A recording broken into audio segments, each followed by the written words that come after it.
Welcome to the smoke pit. It's Friday night, come and take a load off. Come sit in the smoke pit, it's time for us to show off. It's been a long week, come relaxing, get some laughs in, and let's talk about these brackets. And while we at it, tell me whose man's is this? Cause I got questions, I'm hoping you can answer it. Get ready, cause you know we gon' talk a lot of shit. It's Mac and Mac, welcome to the smoke pit.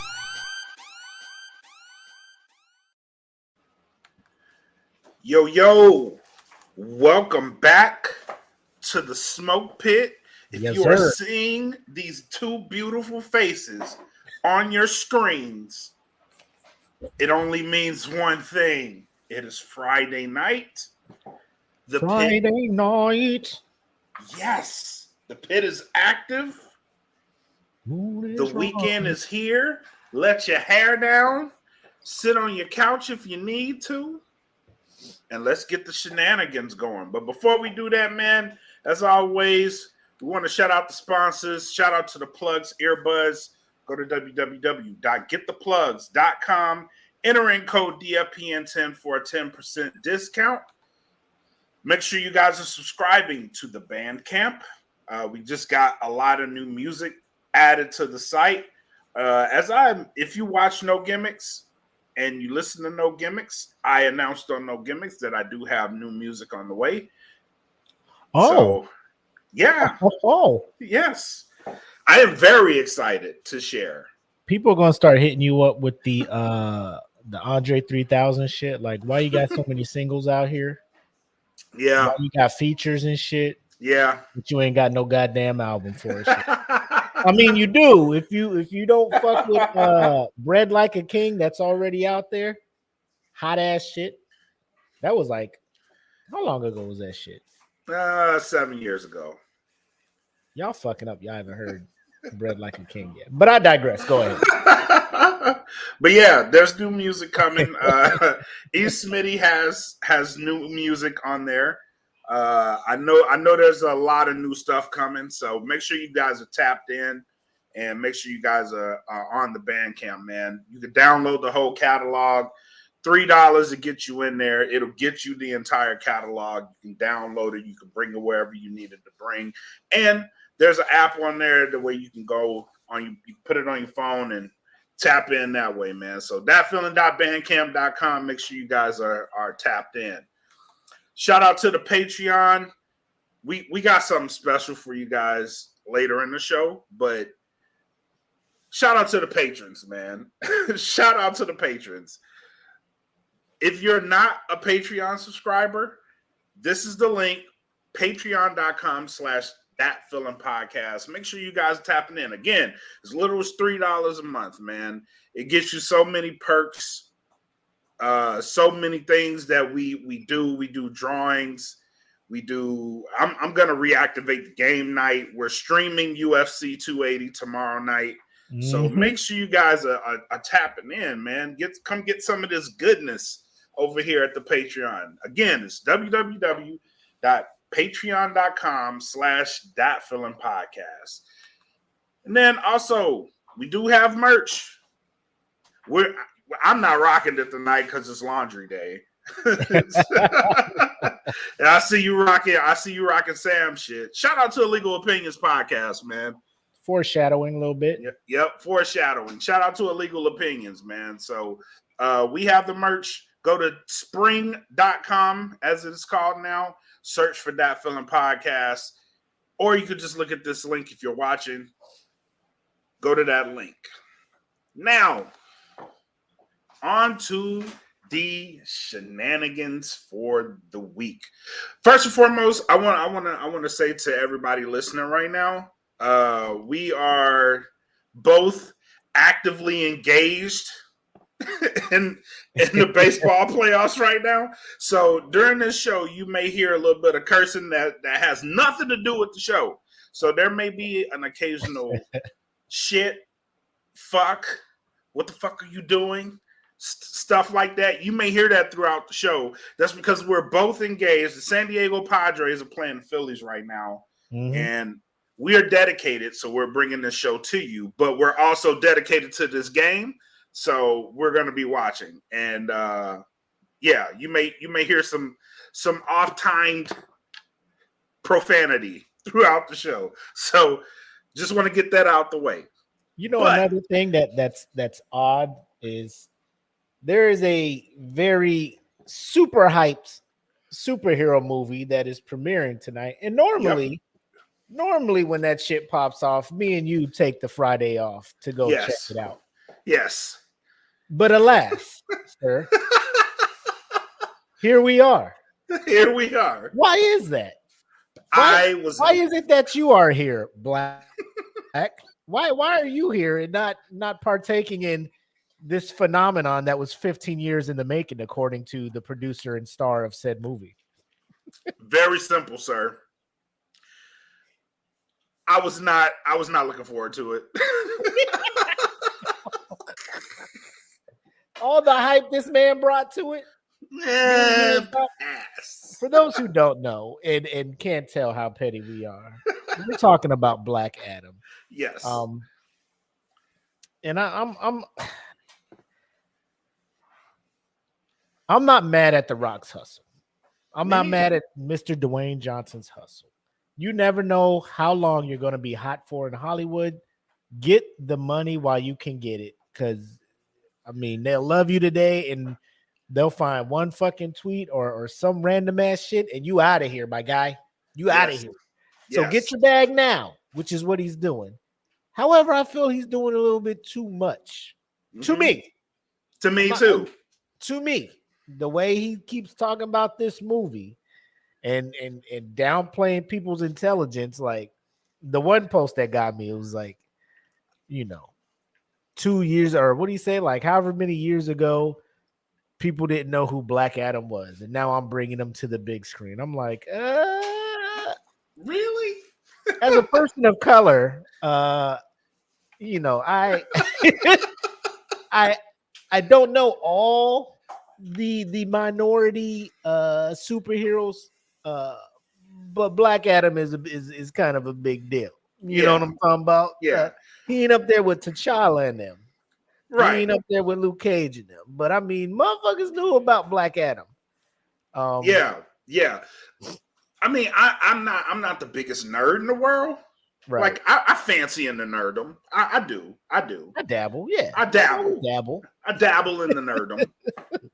You know what I mean? Like I'm not uber, oh man, yes, I know that guy.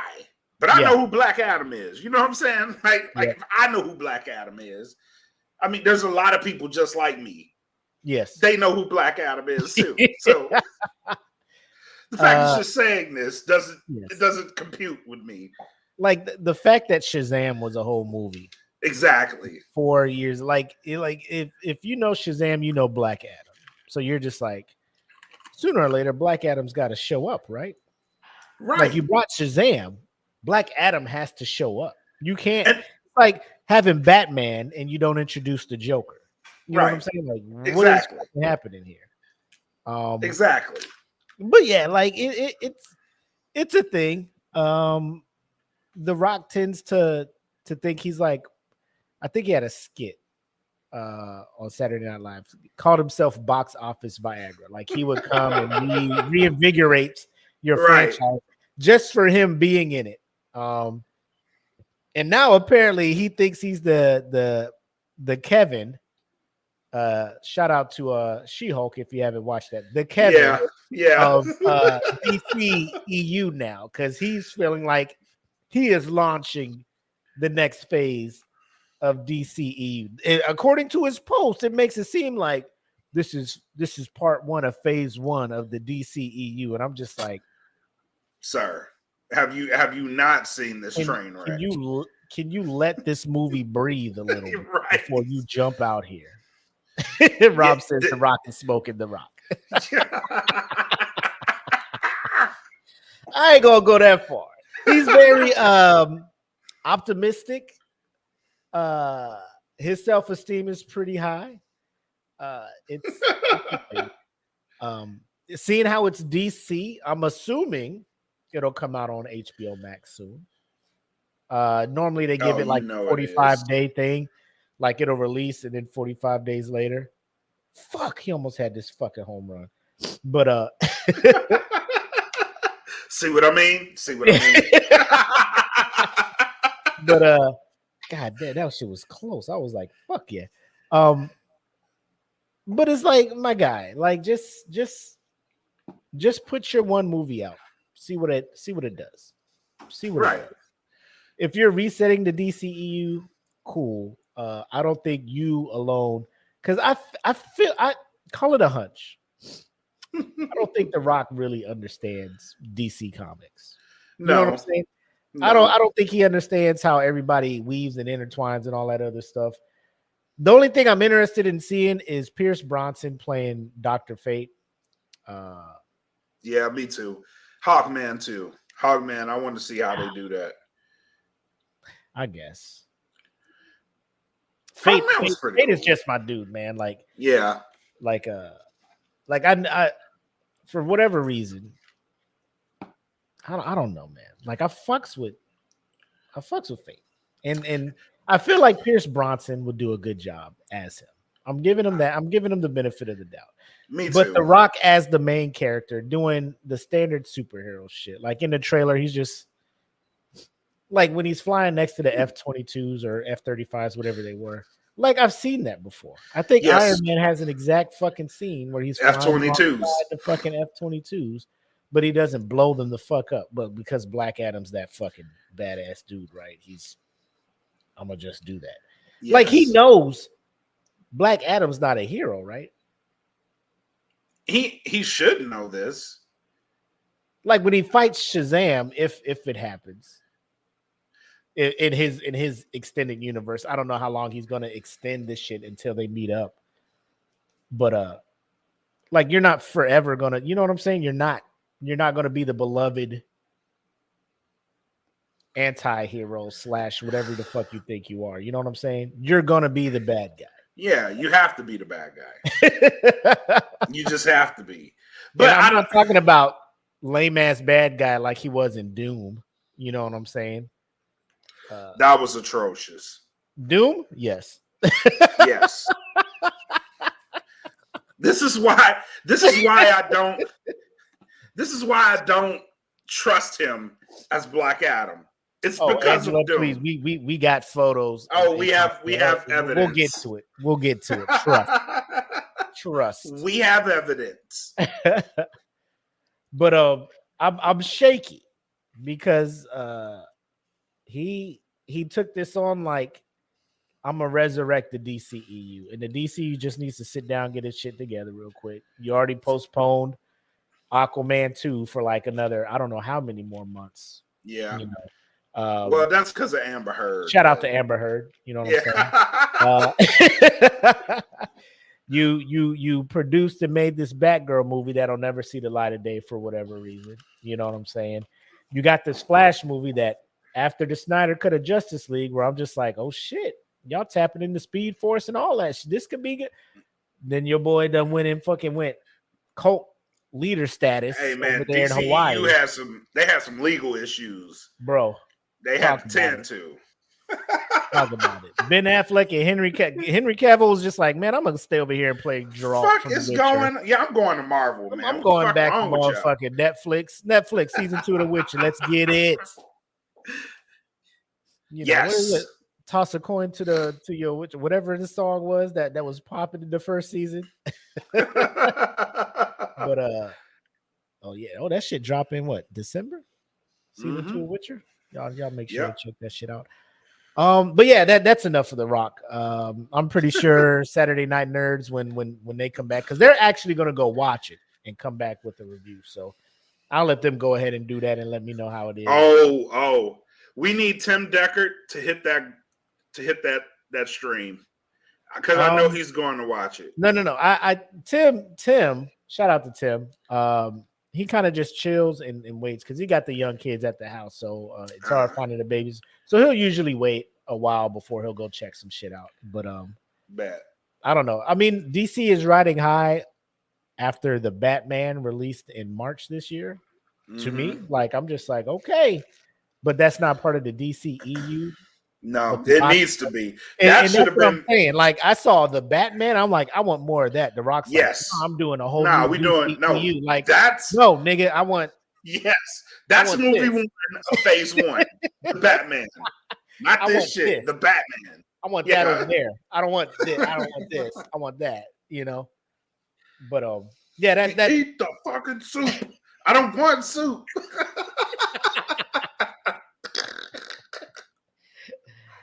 You're in my face all the time, Dwayne. Move. Shit. God damn. Rob's in here like Tim is my arch nemesis, the Joker to my Batman. Rob, you can't claim the Batman because you thought it was going to be a shitty movie in March. So yeah, he sure did. Yeah, you He can't sure claim did. Batman, bro. You off the Batman train. But let's get into the legit topics tonight. Shout out to Angela, the actress Brown. And if you haven't been paying attention to the smoke pit, the actress is not just a nickname she threw in between her first and last name. You want to talk about the film? Because you actually saw the film that she was in, Black. Yeah. Jazzman's Blues. It's a wonderful movie, man. Tyler Perry movie. Mm-hmm. It's a great movie. She was in it next to Willie Earl. If you watch the movie, Willie Earl is he is a not so great gentleman. This is true in real life as well. He's a not so great gentleman. But yeah, she was in the movie, man. Wonderful movie. I urge everybody to go watch it. Also, exactly.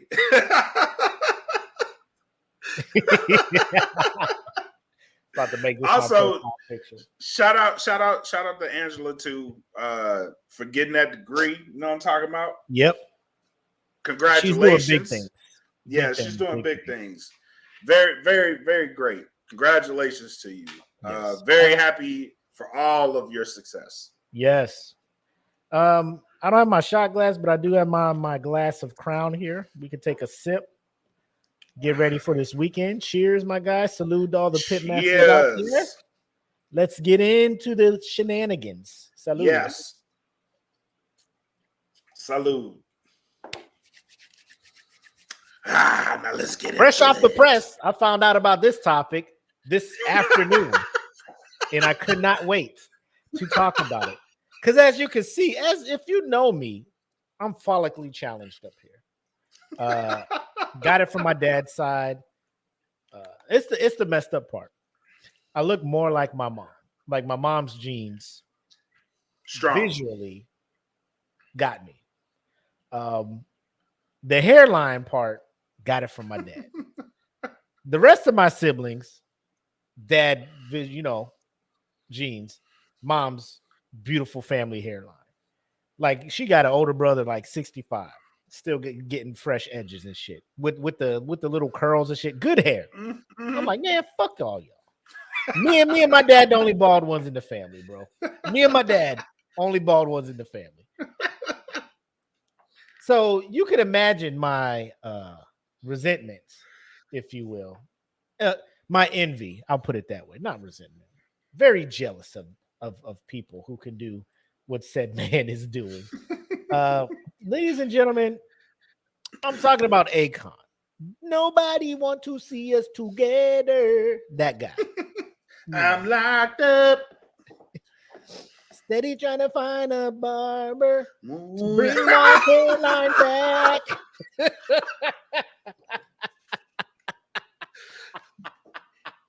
Then he pulled out the Beijing. Sprayed it and he gave a pat. The paper was so crooked.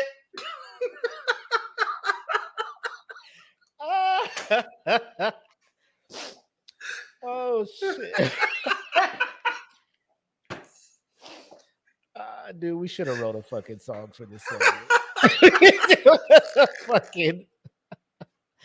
But let me get into the sharing of the screen of this shit, bro. Because there are many different avenues that have reported this, but I always tend to run to the shade room because they They kind of do have to work for me by being kind of petty with the shit that they do, right? Let me go ahead and fix this. Fix this layout here, but we will dabble into what the Shade Room is talking about here.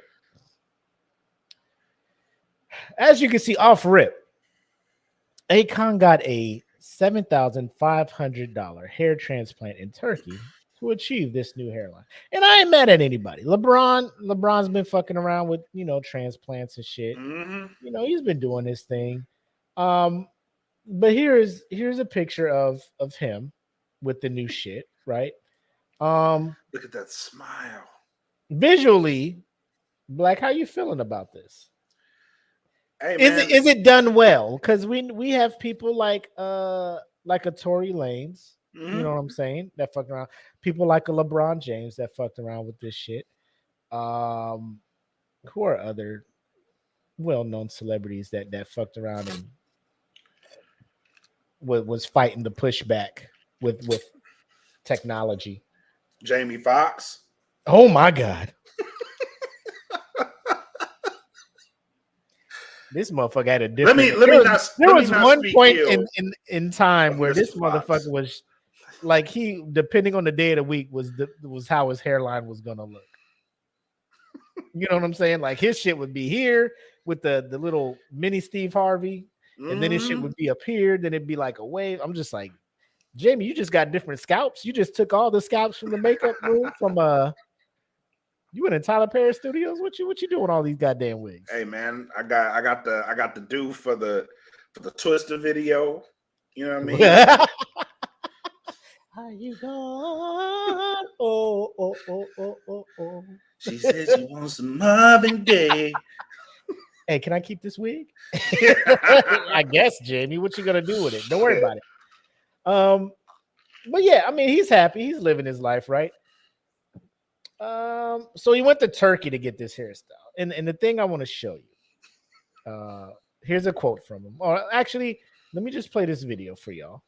This is an interview that he had with who was he talking to? Bootleg Kev. Bootleg Kev. So the Shade Room went and put some clips together for us, helping me out, so I ain't got to do it, but here's your boy Akon describing what the fuck's going on. And a half, but like you obviously have hair, right? Yeah. So. Oh no, I went to Turkey. And got a procedure. Was it painful? Don't forget, in the beginning, my whole front was loose. Oh, we know. Real thin. Was it painful? Nah, no. It's the painful part is the beginning when they gotta numb you up. That numbing ain't no joke. But they stick a needle like this big, nonstop. Did they do the graft thing where they take a piece? So that's what they did. Yeah, they took the graft. Because it's good. It looks it looks amazing. Yeah, I love it. Like Tory Lanez should have went to your guy. I said, Tory should have came to my man. Shots fired on Tory, but there's more, ladies and gentlemen. Check it out. Was it expensive? No, that's the thing. It's so affordable. It's ridiculous. Yeah. What I was about to say. For what I did, it would have cost me $50,000 here in America. I paid $7,500. That's it. That's it. Are you worried about like paying $7,500 for something so serious when you have the money to do the 50? No, because here they overcharging anything related to healthcare or any kind of medical procedure. America, I mean, they tag on 10 times. Because I think some people might be like, well, Akon, you're rich. Why not just? I'm not, man. I work hard for this money. I don't care. Yeah. Now, I do agree with that shit. I do. Yes. Like, I don't care how much money I got. I'm always going. If I can find that bitch for cheaper, I'm buying that bitch for cheaper. Well, I'm gonna get these $200 J's. I'm gonna do my research. Yeah, I'm gonna be like, yeah. What are the customers' reviews of this procedure in Turkey before I just go over there and get my shit lined the fuck up over there? Hey, why am I buy these $200 J's when I got homies at Osign? Bro, go to the shoe lady. First of all, as a shoe guy, I ain't bro. I will say he ain't in the comments, but Smitty, Calvin Smith, A1. He was the shoe lady's go-to customer. This man be like, I got the Gamma 11s. Like, let me get a look at those. Nah, you just gotta wear them with jeans. Nobody can tell. Man, he go sit your ass up with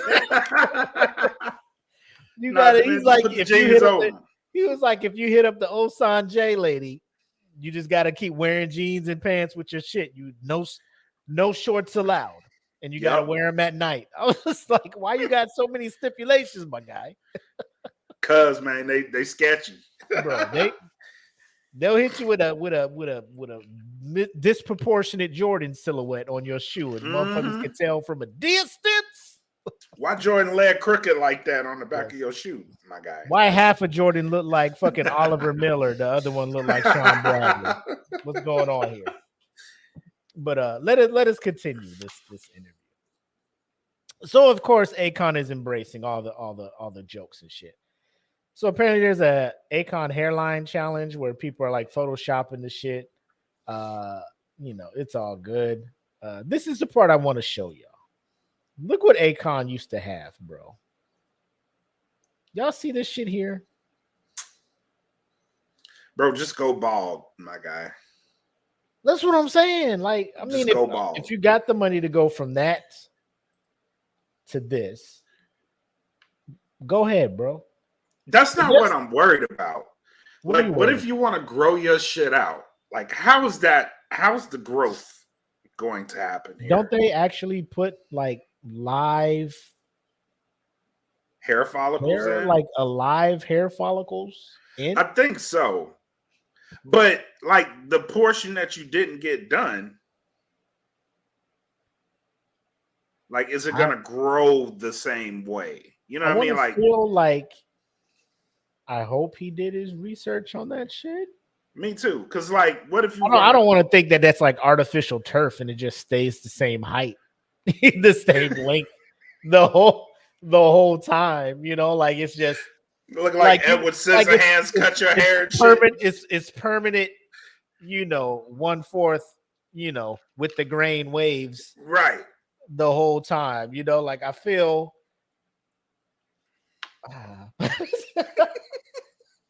That's what I'm saying, though. Like, your hair looks like a fucking Metroid stage. Like, what happens if you do? What?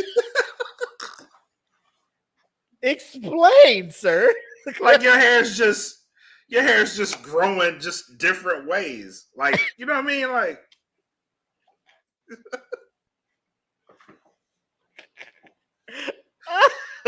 in my head, it don't make sense, but it makes sense.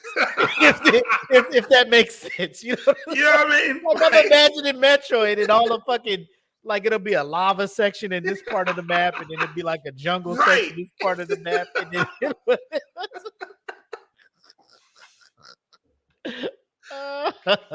that's what I'm saying. Like, what's gonna happen when it decides to grow?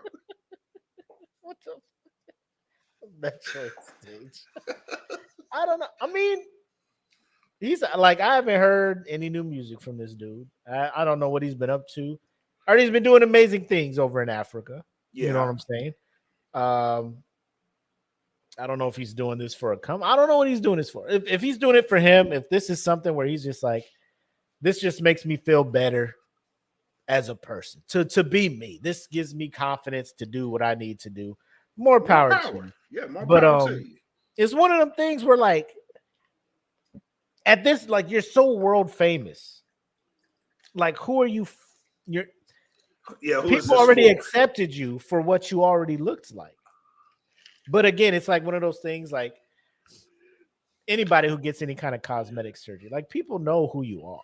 People know you. People hang out with you. You have your friends and stuff, but then you get whatever procedure done and come back. Like, you're not doing it for other people. You're doing it for yourself. So if he wakes up and he's just like, now I'm final form Akon. Now I'm perfect cell.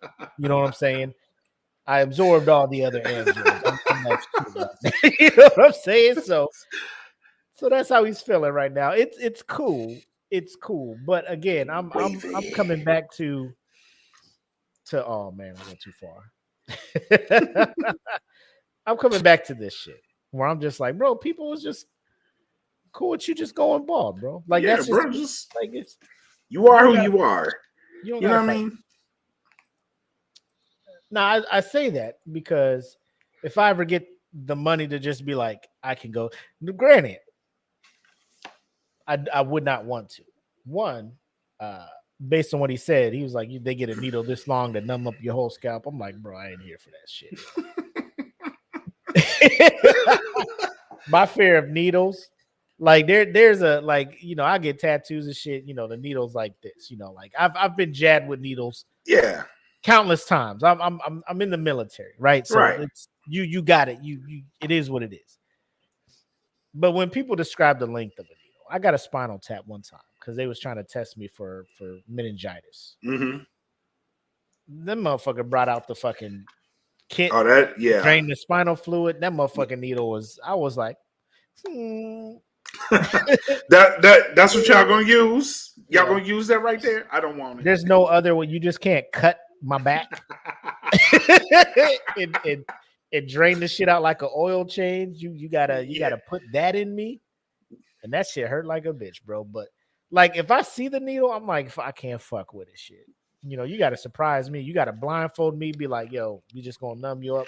Make me think that it's a regular size needle. Don't be bringing out this motherfucking. You know what I'm saying? With any needle, I go to my happy place. Needles. Well, they were like my biggest fear. Right now, I just go to my happy place, and I'm just like, fuck is your happy place? Huh? Fuck is your happy place? What do? You just close your eyes and think about something else, or what? Rosario Dawson. Any particular role or just Rosario and He Got Game? Low key, I'd be like Rosario as Ahsoka. I'm weird, though. Yeah. High key. I'm a weird ass dude, though, man. I'm a weird because like Rosario in Sin City, I'm like, hey, she bad though. Mm-hmm. Rosario and Alexander, that horrible fucking terrible movie. Yeah, I only watched it for her. And Angelina Jolie, because at the time I was an Angelina fan. But I haven't really been into Angelina like that. I mean, Gone in 60 Seconds, Angelina was okay. Mr. and Mrs. Smith, you wasn't down? Nah, by then I had fell off the Angelina train completely. Shit. Laura Croft? No. She just wasn't my flavor. Like here's where she fucks me up, right? Uh-huh. She has beautiful face, uh-huh. Up top good, down low not so, and it's like damn, like they stopped at the waist. So, what about her in Eternals? Still no? No, bro. Like to me, I was just like, I don't know, you know, like Maleficent kind of brought me back. In all her roles post Mr. and Mrs. Smith, because like Mr. and Mrs. Smith, the shit that got me is like the whole after they fight, the smashing they do after, because like makeup sex, you know, y'all finna do some shit that y'all ain't never did before. And we both assassins. Look, we about to break. Y'all finna do some shit y'all ain't never did before. Yes. You know what I'm saying? Like, cause that adrenaline and all that shit going on, you could suggest some new shit. You don't even need to suggest it. You just do it. Just do it, and then they gonna be cool with it because y'all in that mood and shit. Makeup sex is only surpassed by vacation sex. No. What? Vacation cheeks, my guy. Those are good. Don't get me wrong. Vacation cheeks are A1. Makeup sex. Oh. When y'all was both mad, so y'all was both denying each other shit the whole time. I'll give you that. And then y'all just like, fuck it. We back. Y'all gotta get your get back. Yeah.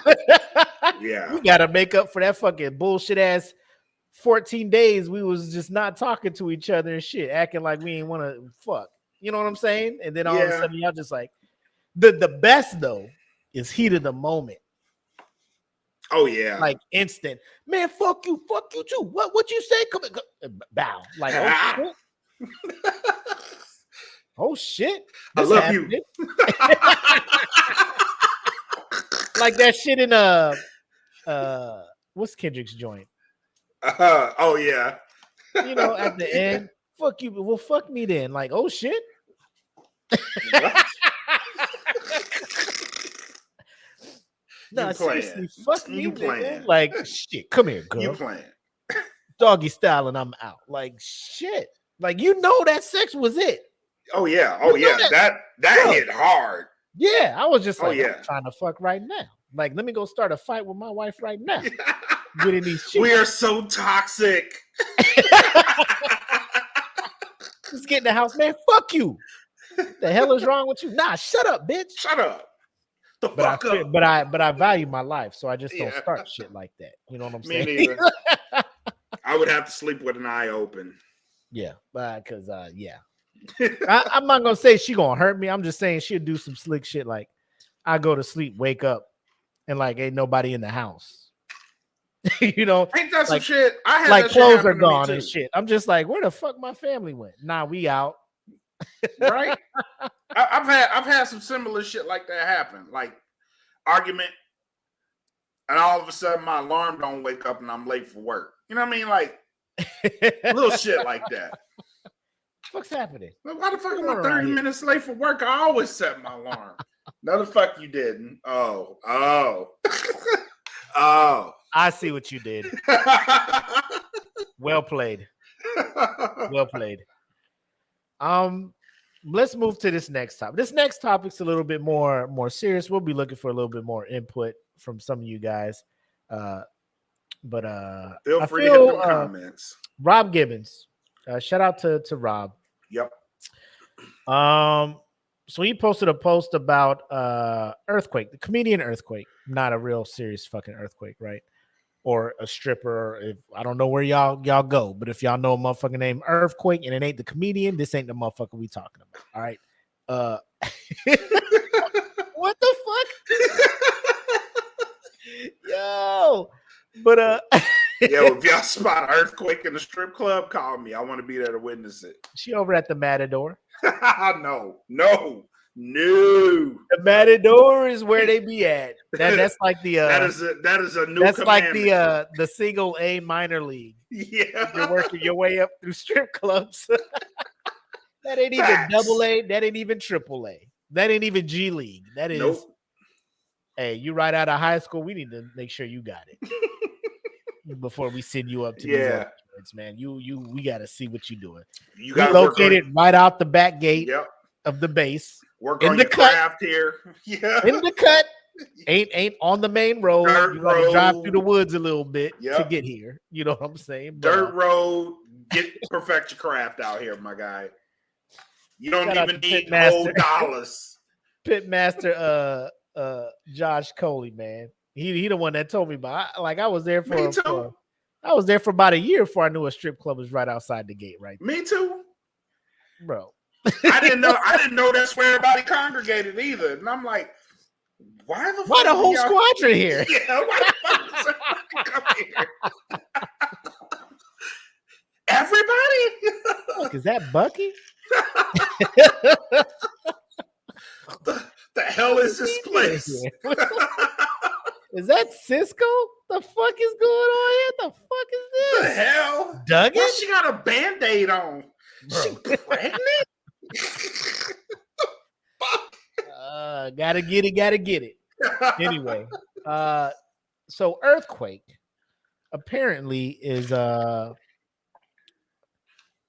don't want to say he's in hot water or anything. So Earthquake, I'll just do this. I'll just play the clip. And then we'll discuss. Yes, and then we'll discuss. But bottom line up front, he was paying child support. He was overpaying the child support to pay it off early. Right. And the mother of his child was not a fan of it because apparently she was using the child support payments from Earthquake as her day-to-day means to get by from how she is explaining it. Right. So I will play Earthquakes comedy or his interview with DJ Vlad, and then we'll get it to her discussion of it. I look at any times that I have that I can look at it pain. The common denominator is me and a woman. Your ex-wife, Robin Goings, Yes. she actually did an interview on Comedy Hype. Yes. You saw it? Oh yes, I did. I posted it on my site. Oh, you actually posted it yourself? Yeah, Okay. because my attitude was I never watched it, but I posted because I didn't have to watch it because I know what happened. And me and her has a different philosophy of what my responsibility to her is. And mine is once I divorced you, my only responsibility is to take care of my son and not take care of you. Your situation and your independence and your survival, you're responsible for. But when you become to a one percenter, the money that you give, some women use that money for their standard of living. And that's where there's a disconnect because it ain't your standard of living. And I just want the record to show, every financial responsibility for my children, I take on that. None of my mothers of my kids has never been a financial liability to them. When it's come to financial, I'm the only parent. When it comes to any other decision, we co-parent. But when it comes to their financial needs with anyone, from cars, school, relocation, family trips, I bear that responsibility and I welcome it. But when they turn 18, me and my child has that report of that financial responsibility, and I don't need a moderator to send it to any of them for you to distribute that money to my child. So I mean, listening to him in that interview, I see nothing wrong, sir. Facts. I see nothing wrong. He spit straight facts. Now, here's part two, which is the interview that his ex-wife had on the Comedy Hype network that you could probably check out on YouTube. But I just came here because it's short and sweet. So here is his ex-wife and mother of his child giving her side of the story. What made you want to come out now with kind of like get these stories out? Because it's like I'm tired of suffering in silence. You know, like now I got a message from him like right before Thanksgiving. Okay. He was like saying, you know, I'm over in my child support and I'm done with my financial obligations. So he was paying less than $3,500, paying $114 over on his child support. So now he's like, I'm done. So now I feel like my son and I are right back in the beginning when we started off, like homeless. Where are we gonna live? How am I gonna get my son through high school and through college and trying to figure out how to support him, you know, still be the mom and, you know, figure it all out with no roof possibly. What do you want to see from Quake? Like, what is your, like, if he's watching this, what are you trying to communicate to him? Well, I would hope that he would continue to be the dad that he's been. I would hope that he wouldn't just leave his son out there homeless. And I would hope that he would continue to be a good father to our son. Work you don't eat. Right. You have a young lady, which she is, and you know that if I mess around and get sick, I will not make money to pay her. So my thing is, let me put some extra to it so I build up some working capital. So in case I get sick, I have payments I already paid. Thanks to the good Lord, I never got sick. So those 15 years of extra payments accumulated to 6 months early of me paying. So I say a joke.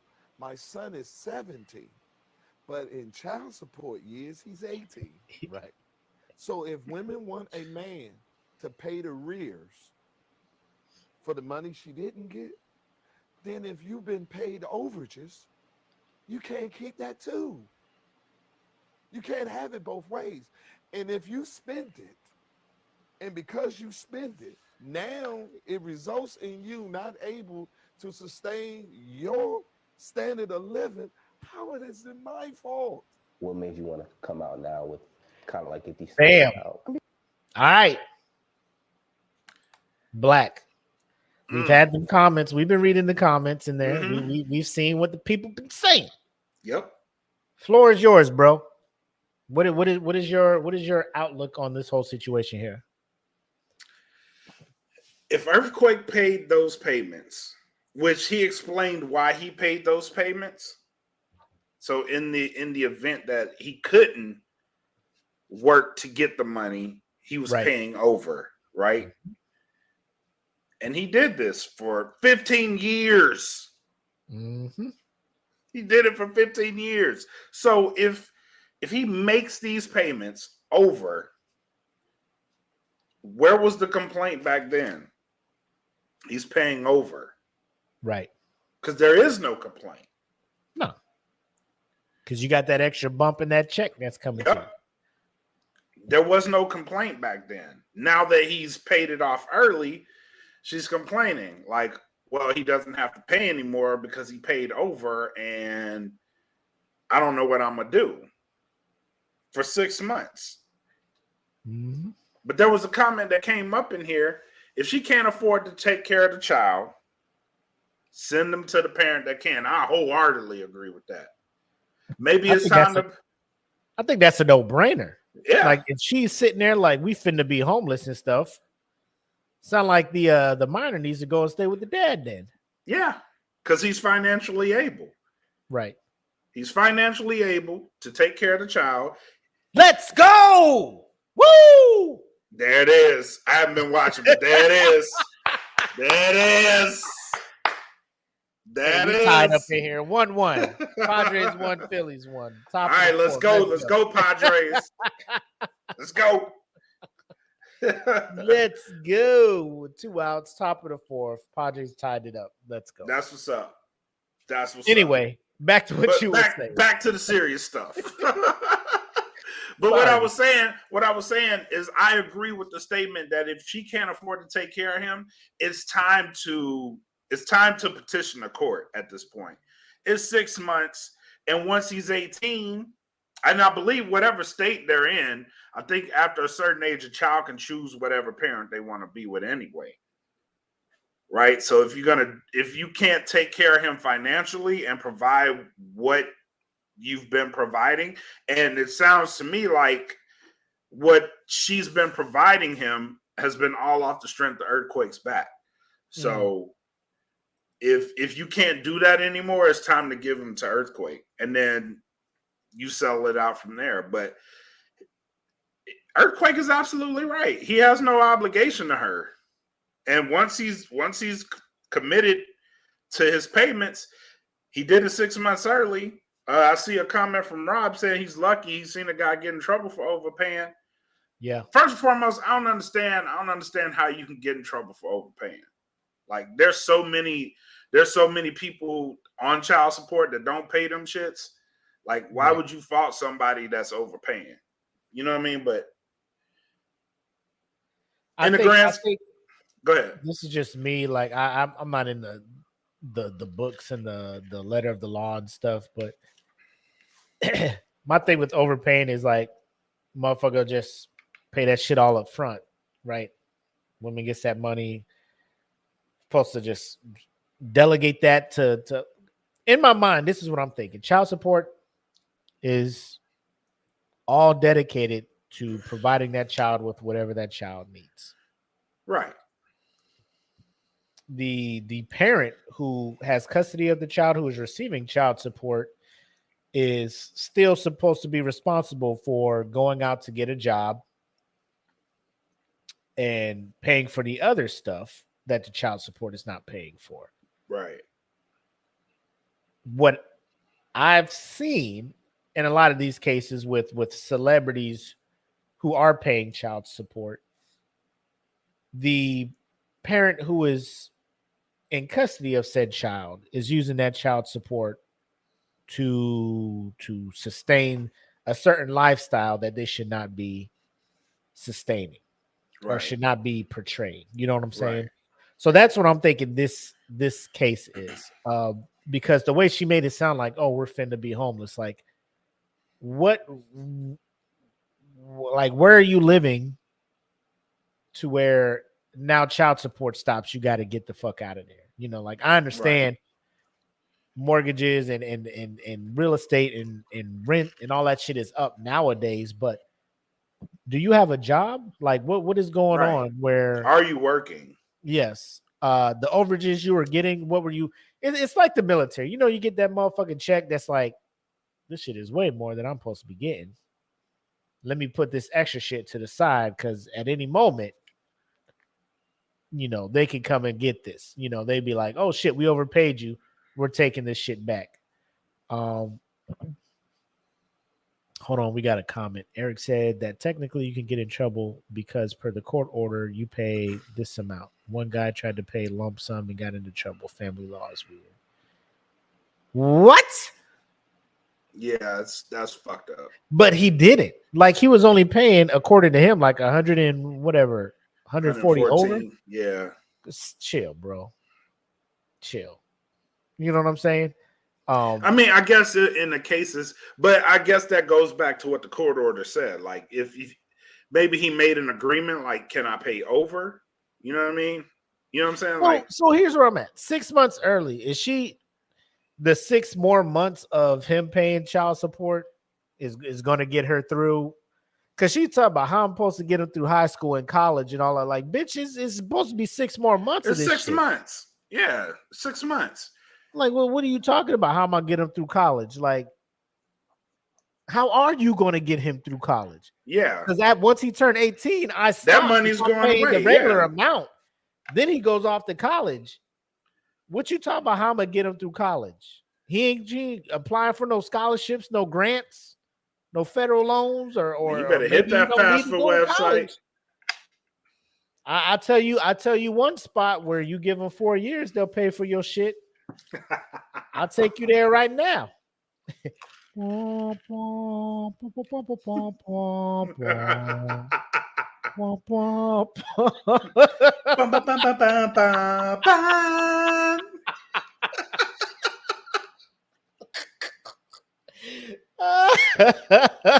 up now. That's how you get him through college, ma'am. If he ain't going for them scholarships and them grants, that's where you go. But again, this is one of those things where you look at it. I have not seen a situation where the roles are reversed. You know, but I know they're out there. I know there are relationship situations where the woman's off getting the money and paying the child support to the man who is primary custody of the kids. But I don't see situations like this where it's high. I say high biz. Like, I'm not saying Earthquake is an A-list celebrity, but it's one of those things where it's like this kind of feeds into the stereotype that, like, what were you doing with this child support? Like, what is your status of living? What's your quality of life right now? Let me see the house that you're in right now. Let me see. Let me see everything. Like, I don't know if the court looks at that and be like, well, this man has been paying you for, this many years. He's been paying you over, for this many and he's years. been giving you like an extra over 115. Like you weren't reporting that to the court before. You weren't being like, hey, he's paying over. The shit is against the fucking thing. You was just taking that shit and running with it, right? I think every 5 years the case should be revisited anyway. And that's simply for the fact that prices for everything goes up. You know what I mean? Like, you can't be paying like fucking 2007's child support in 22. Bro, you see these comments? Rob is in here saying, so if the child goes to college, the parent can petition for the child support to keep going till they're 23, 24. Yeah, that's probably what she's looking for. Fuck out of here.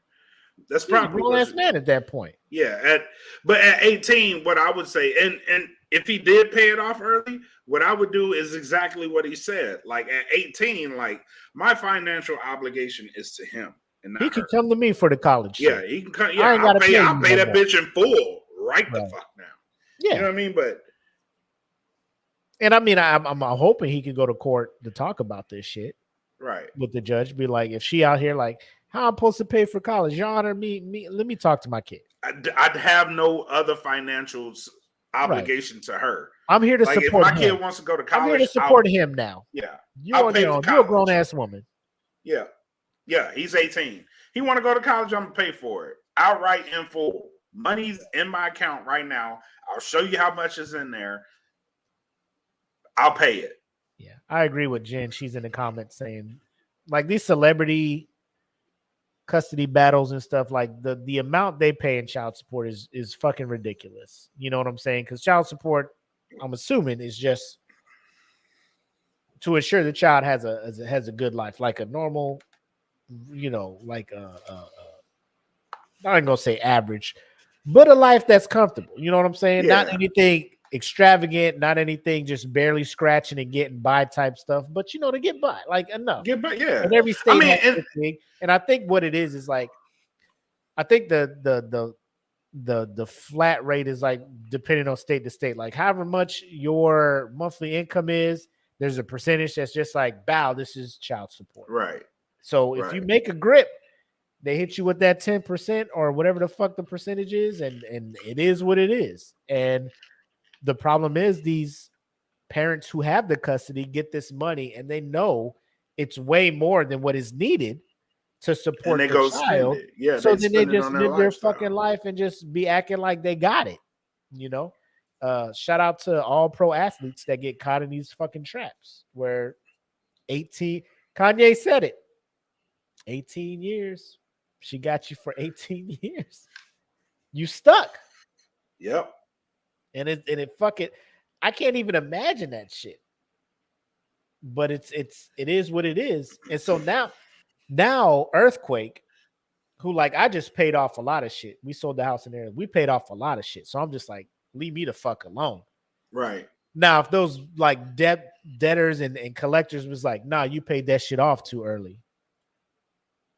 We wanted you to pay the whole interest and all that stuff. Like I would be upset. So I can see why Earthquake is upset. Like, I'm done. Right. Look at this comment. So here it is. If the child is kept in a certain lifestyle, then it is beholden to the money parent to keep the child in that lifestyle.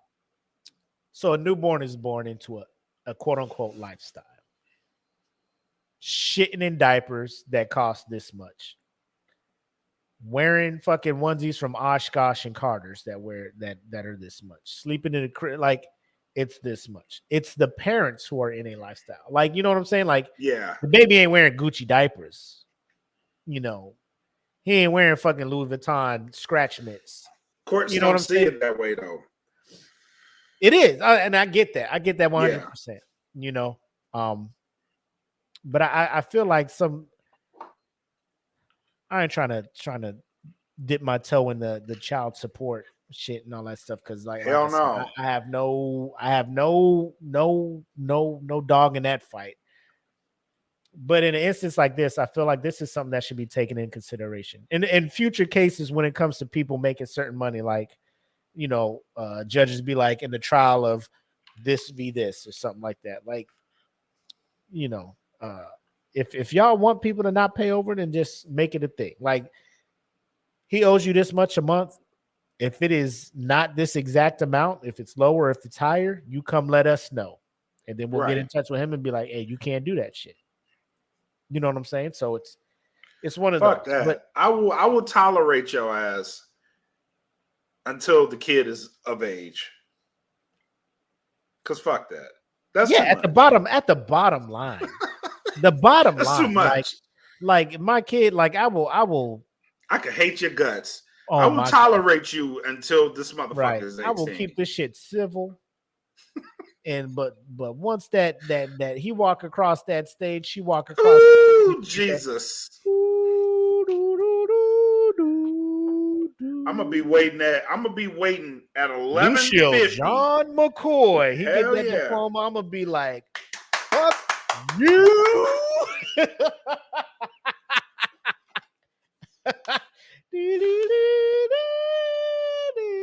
I hate you. Yeah, I'm out. Can't take this shit no more. If you're going to college, hit me up, son. Love you. Yeah, love you, man. I love you, man. If you do want to chime in on this conversation, if you want to come on the show and lend your support to this conversation, I'm going to post the link right here. Click the link. It lets you in, and you'll have a voice. But what I'm saying is, like, this is a last payment notice. Do they not get that? Shout out to Sharon who just chimed in. But I would at least want this is a last payment notice. Or at least, like, do they not get that? Is there not a thing like the being like financial obligation is complete? The child support, I know this. The child support office sends out like notices periodically. Uh-huh.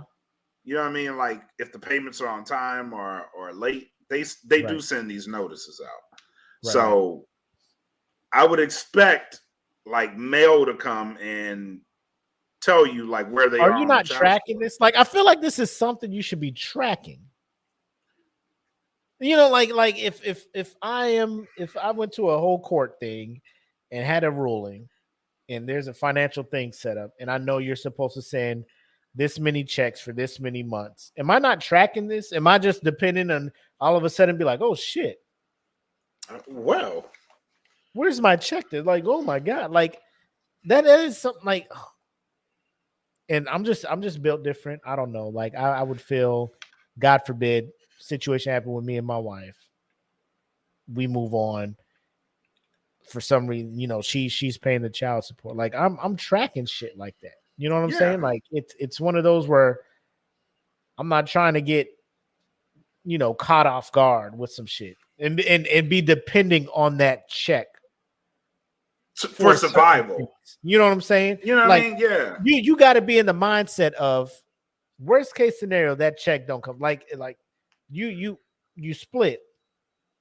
You thinking he's a ain't shit dude or whatnot, or there's a reason y'all don't get along. You gotta have something just in case that shit don't come through. Right. You can't just be 100% dependent on that. And I get sometimes not everybody's in that financial situation to be able to do that. But at the same time, you have to have the mindset of I have to have a way to get by, make it month to month with if this check don't, like if you ain't supposed to make it through the whole year. Because I know people in the situation where like people, baby daddies are fucking months delinquent with their shit. You know what I'm saying? Right. Earthquake don't seem like, according to this story and what she's saying, he ain't that dude. But it's one of those Earthquake things. Say I'm on top of all this shit, bro. And in comedy too, you don't know, like we were talking about with The Rock, you don't know how long you finna be hot. So why you getting the checks? Exactly. I'm sending you a little extra because there may be times like pandemic come through, ain't a whole lot of stand up going on. Like I ain't getting the checks I'm used to getting. Right. So here's some extra shit for when this shit get bad and they close these comedy clubs down. You know, no, he had it scoped out perfectly. Perfect. Like I don't know. So here, because I don't know what my income is gonna look like. Hey, hold him down. I'll be right back. All right. But after how many? So shout out to Sharon, she's in here. But after how many years, I can see someone got used to the money coming, and does notice get sent to the person. I wouldn't know. Oh shit, we got Gibbs up in here. So Chief is like, I chime in, but I'm at work. Let's go ahead and bring Gibb in. So I'm gonna go ahead and take this motherfucking this 2-man shit now. And we'll change this layout. And then we'll bring my mans in. And my brother. What up? What up? What up? What up, Gibbs? What up, Brian? What's good, man? Hey, what's going on, yo? Ain't shit. So y'all got some experience and shit. So we'll let Gibbs talk first, and then we'll let you get in, Brian. So Gibbs, go ahead, man. Nah, go ahead. I'm trying to see how I can get this back on the TV. Oh, okay. So my joint was kind of crazy. Uh-huh. I knew 2012ish. I was getting a divorce. My stuff started going down in 2013. Uh-huh. It finally got done with in 2015. Mm-hmm. From 2013 to 2015, I was paying a total of like 1,500, 1,000 in alimony, 500 in child support. Right. Right, for those 2 years for during the separation. After that went through, I now pay around about 900 a month in child support. One child, right? Yep. Now, where my shit was interesting and kind of fucked up is my ex was sitting at the time of the divorce, she was sitting on $1 million trust fund left Mm. by her mother. Because it was a trust fund, and even though I had showed ample proof that she had been using that to supplant our lifestyle, the judge said it's a trust fund, it's not admissible, and she stopped. Her lawyer told her to stop working. She was about to complete her nursing degree, and she had like 1 to 2 jobs at that time. So she Uh-huh. stopped working, period, because of to get the child support To up. get the full amount of the She stopped working in 2013, right? When I came Mhm. back from the desert, she stopped working in 2013. She bought a house, 200 and something $1,000 worth cash. No job, brand new car. She has had either a All of this came from the Mercedes, trust fund. a Cadillac, all of that. Every single year, she's like right now she's driving a Mercedes Benz, Mm-hmm. and she just started working late 2020, early 2001 was the first time she got a job. But Damn. because it was all paid for by the trust fund, none of that was admissible. So here I am, and I don't care, Right. it's not about what I have to pay for my son, Right. that's off the rip. But I Right. kept telling them if she can't afford this because she doesn't have a job or any of this stuff, let him come live with me. I've been trying Right. to I've gone back to court to get custody of my son. Yeah. Because I had to actually show him, me and Chantel, we've actually had to show him where we have been sending checks Yeah. every single month. Every month he gets paid because she was telling him, I do, I don't work, but I do the make buy, and your dad doesn't help us out or any of that stuff. So he didn't know that I was paying child support Wow. for like a while until I was like, Mm. Gerard, look at this stuff. This happens every single month without fail. So yeah, I got 10 months and 8 days. He's like, You ain't counting. I'm not. What? They hit a home run. And some people have been like, you don't be like that. No, what it is she used that to supplement her income. Uh-huh. And she would tell him all the time, well, I ain't got money for this. I ain't got money for that. But you driving a brand new car. Oh, in addition to the house that she bought before we even got divorced, she moved to another city, bought a townhouse for 230 something $1,000 cash. Damn. No job. So when you were in court, and then we'll get to Brian, but when you like what was that experience like? Like I have your lawyer, you told me your lawyer brought up the fact, she got a trust fund, 7 figures. well, I'm gonna go Oh, ahead that's and not say it. I got admissible. divorced in something, South Carolina, and I don't recommend any black Divorce in man, South Carolina. any black man There it that is. is getting divorced from a white woman. Well, she was mixed. My ex is In the white and South. black, but all they saw and they played it up that she was a white woman, and the judge only saw that I was a black military man that was divorcing a white woman who didn't have a job, not just with a child, because my stepson was with her too. Even though I showed proof that I was trying to adopt him, all while knowing that I was going to divorce her. I was trying to adopt my middle son, Isaiah, while I was trying to divorce his mother, knowing that that would raise up my child support. But that would mean that I will also have access to him because for years she was playing both me and him. She was telling him, well, your dad only wants to see Gerard. And she was telling me he doesn't want to see me at all. And telling people around us, well, he comes and he picks up Gerard, but he doesn't have anything to do with Isaiah. And that was not the fucking case at all. It took years, like 4+ years for me and my son Isaiah, who he's a member of the Smoke Pit. He doesn't watch a lot, he does his thing. Is that the I brought producer? him in.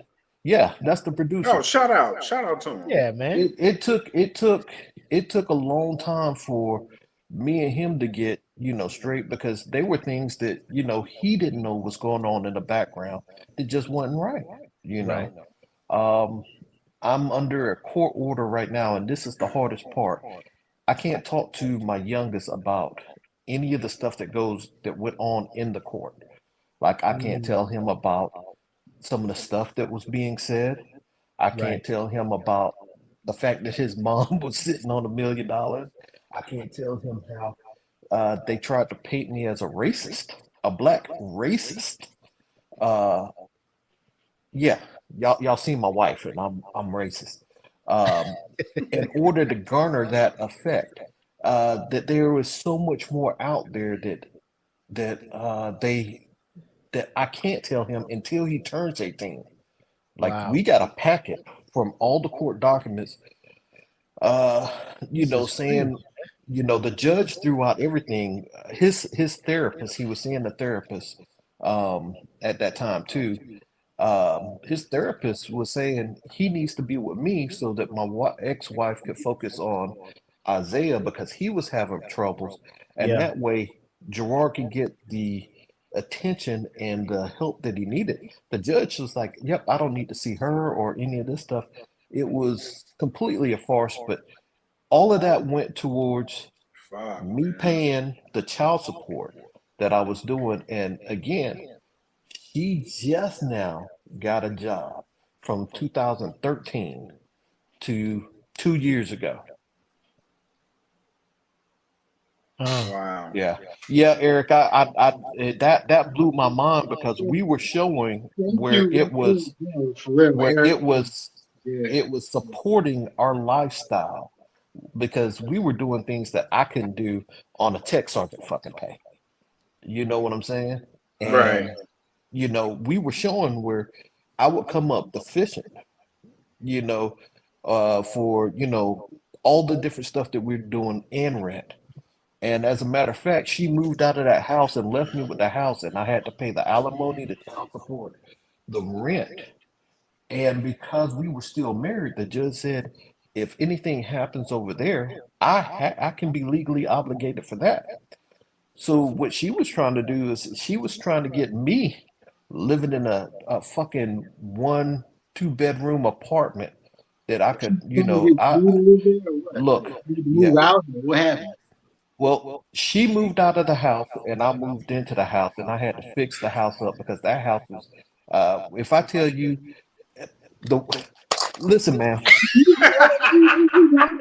I'm gonna tell you this shit right here. Hold on. Whoa.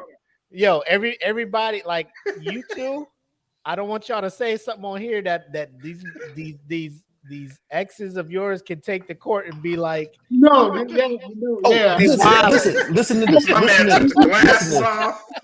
to this. Listen though. Y'all cool, right? Y'all like, I'm cool. Or whatever the fuck. You know what I'm saying? I know what I gotta say. But listen, this is gonna come back full circle. Listen. Hold on. Brian, go ahead, Brian, and we'll get back to you, Gibbs. Go ahead, okay. Brian. Nah, man, bro, I feel you on that. As far as when it comes to the child support thing, like like I said, I got a 7-year-old daughter, and I got a 1.5-year-old son. He about to be 2 years old in January. But like I said, as far as it comes to the child support thing, it's well in Virginia, the state of Virginia, it's kind of they kind of go towards the woman's way. You know what I'm saying? You really don't have anybody representing you or anything like that as a male. But I'm kind of like in a situation now where, like, with my daughter was 10 years old or whatever, and that's when it first started.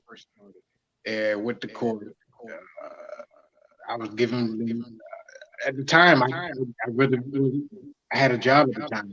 The job I had was paying the money that I needed to keep paid, and I was living with family, and I was giving the money I can give. But when I got the order to go to court for child support, I was like, yo, I'm giving you money. It's all I can give. But when I got to court and they were asking me, the judge actually, the people from DSS was there to represent the mother side of the family. And the judge asked me, well, how much do you think you should give? I was like, I'm giving $300 a month. That's all I can give. I got my financial responsibilities. I had this, I had that. And they were trying to make me pay $500. And I'm like, can't do $500. But the judge was like, you know what? We're gonna do $500. We're gonna do this. Didn't get mad at the judge, whatever. So all I told the judge was, well, what about my financial responsibilities? Well, I advise you to go get another job. I was so pissed off. I kind of wanted to grab a chair and throw it at the judge, like. I'm mad. Yeah. Now I gotta go do this. They really don't take in consideration.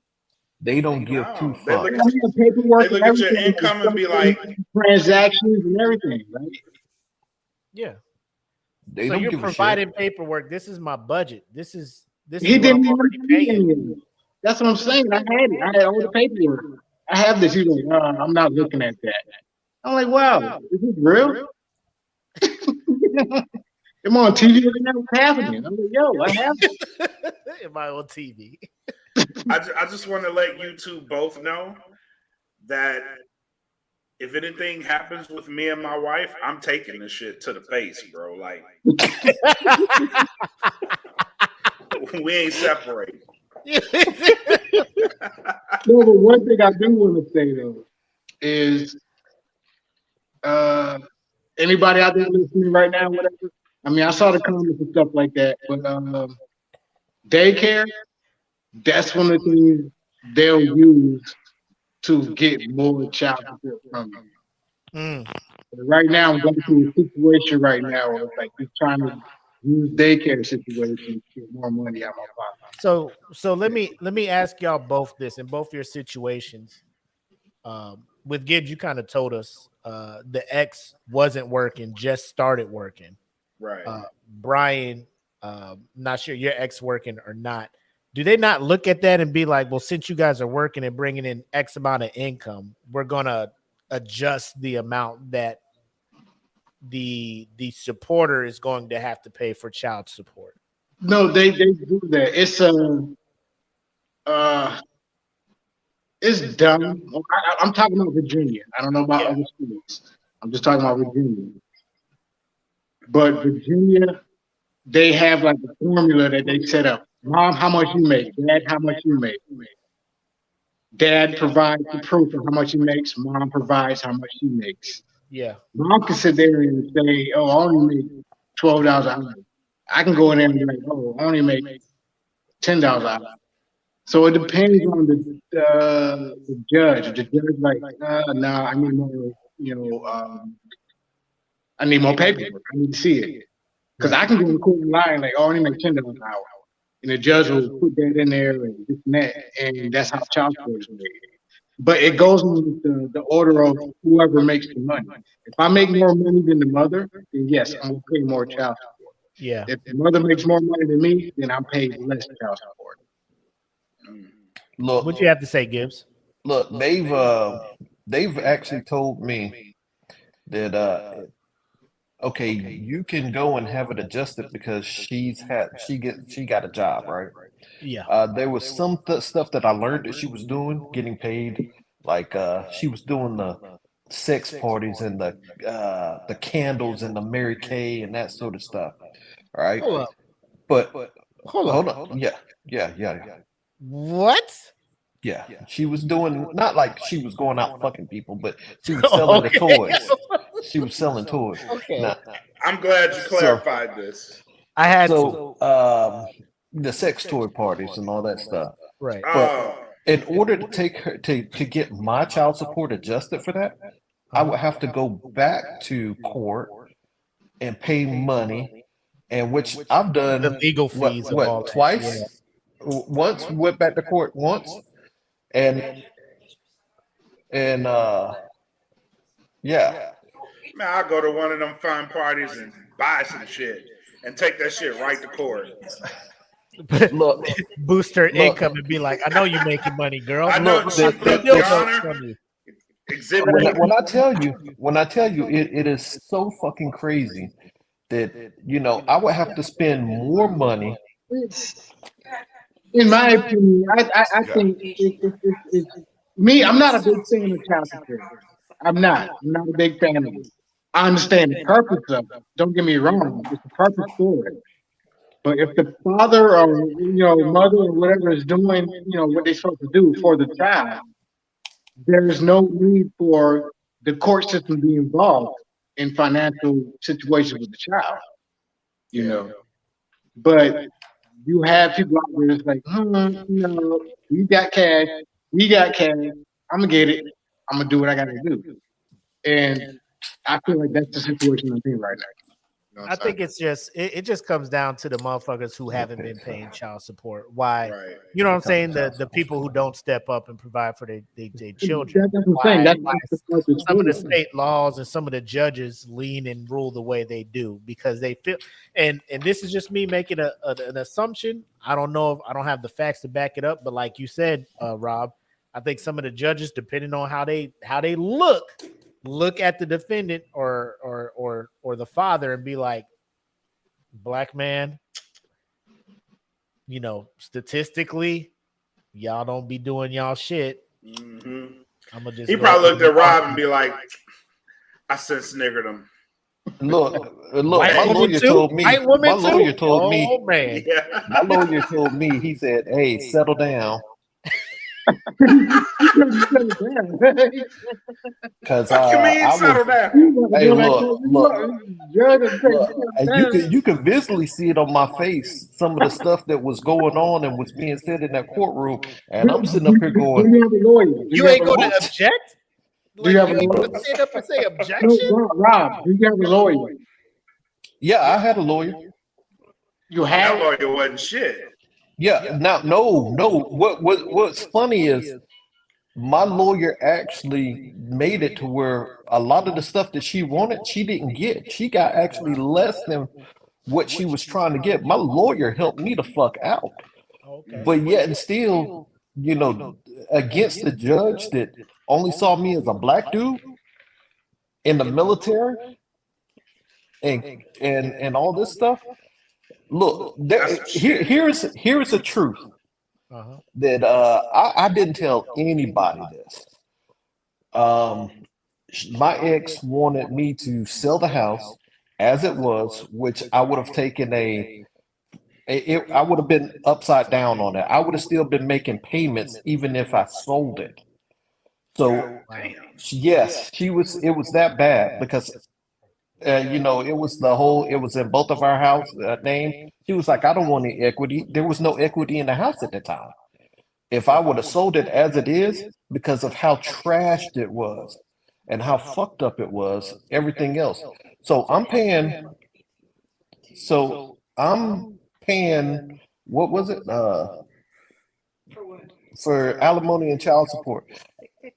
$1,600 plus my mortgage and $1,600 and the electricity and all that stuff. You got to make When- food and them function. Hold on. When I tell you guys this,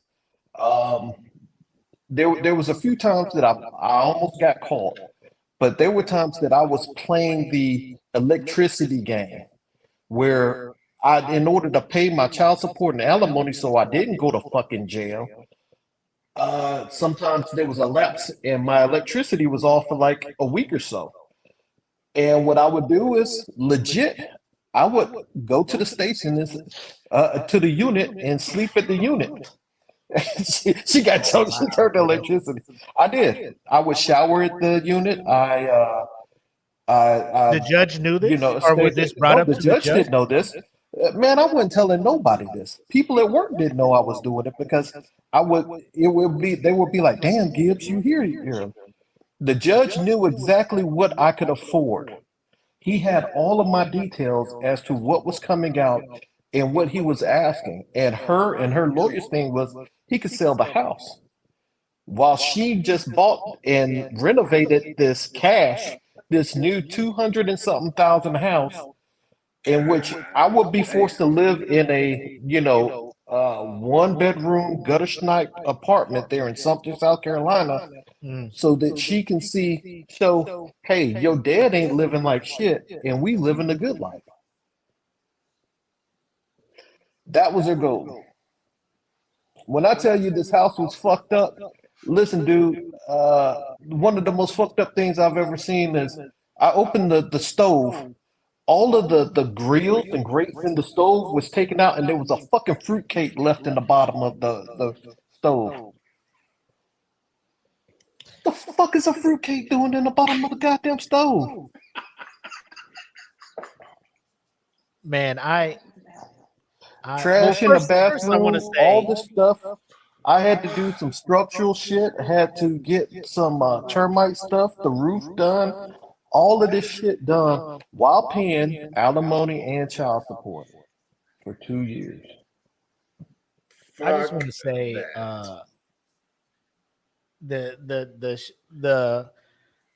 the stories and the experiences that both you and Brian have shared is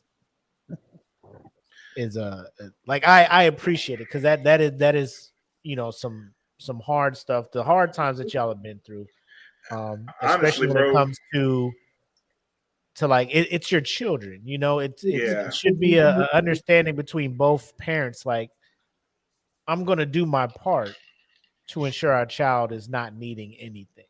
And But right, then the legal aspect gets involved, and then it's like this shouldn't need to happen because I'm doing what I can to ensure our child never needs anything. And then for an objective third party to come in and be like, I don't think you're doing enough. This is what you need to give. Without taking in consider, like I know they're supposed to, from what I get based off of Brian's experience, they don't, but look at your financial shit. Like even in the military, when you have a debt, they look at what you bring in, they look at what you owe. They're just like, reasonably, we have to only charge you this much because you got all these other things you need to do. You know what I'm saying? But in Brian's experience, from what he said, he had the document showing, hey, yo, this is what I'm giving her. This is what I'm giving her because this is what I can afford. Dude said, You'll be able to not go in debt and be delinquent on these other payments, and for the judge to be like, I don't think that's enough. Right. I feel you should just get another job, like, because you were also going to school full time. You was using the GI Bill, right? Were they looking for you to use the GI Bill? Yeah, at the time I was going to IT Tech. I was going to get my associates in system administrator. But at the time, like I said, it was 2010 at that time when I went. Did they take that shit into consideration too? Like if you're getting a GI Bill? That's kind of one of the things that they because it's benefits, they don't use benefits. They only use taxable income. Okay. But yeah, they only use taxable income. Honestly, they probably looked at that shit and be like, he's getting this anyway. So, Right. yeah, that's some bullshit. Honestly, bro, like your two stories on the real, like I'm about to go in here and be sweet as fuck to my wife. I don't want none of these problems. Look, I mean, it is what it is. Like I'm right about to now, go rub her feet and all this shit. Like I'm a cook. Don't leave me. My daughter's Look, 17. look, you know the old song say it's cheaper to keep her. Man, is it? But Man, hold on. I Hold hear on. that. Hold But at on, the end of the day, but I nothing know beats a that's peace of mind. There you Nothing go. beats a piece of fucking mind. I would have lived in a goddamn cardboard box. Now I'm gonna be in this bitch like off red, like for real. Bitch, I will be straight up, yes, Mrs. Waterford in this motherfucker. I ain't lying to you. Straight up. I'm not going No, fucking place. but seriously, my advice to anybody out there that's listening or that's going to listen or whatever, anything. They say, it's a waste of time or waste of money to get some type of legal representation on child support because it's cut and dry. They got the numbers. That's what's going to be. No, go out there, get a lawyer, get representation, Yes. and go for it. You need it. Yeah. Don't be there blind. There's more laws that we don't know about because I'm not a lawyer. I don't know nothing. 100%, bro. When it comes to Right. the law, I don't know what the fuck y'all changed since the last time I watched Law and Order. You know what I'm saying? Like, bro, I'm gonna go get me a professional, a professional who went to school for this shit. Fuck this shit. I'm calling Saul. Look, my lawyer saved me because I know I would have been in contempt of court and been in jail because I'd have been cussing and doing all sorts of stuff. He kept telling me, shut up. And that's it. Like, I would be emotional too. Like, especially if they're trying to Hell hustle yeah. me. When I'm doing everything I can in my power to ensure that everybody's good to go. Yeah, And for them to just be like, I see your financial plan, I see your budget, I see what you can willingly and comfortably pay in order to still live your life, but we want to take more from you so you're not living comfortably, so that they can, like I said, it comes. Your Honor, you about to go ahead and put me on jail because I'm about to flip this table. No, I'm saying, for example, I can go in there and because I'm trying to be honest or whatever, show them that yes, I'm making $60,000 a year. Right. She can go in there and be like, "Oh, I'm only making 36." So they're like, "Okay, you got to pay more." Or, that's how it is. And me, I have to be truthful.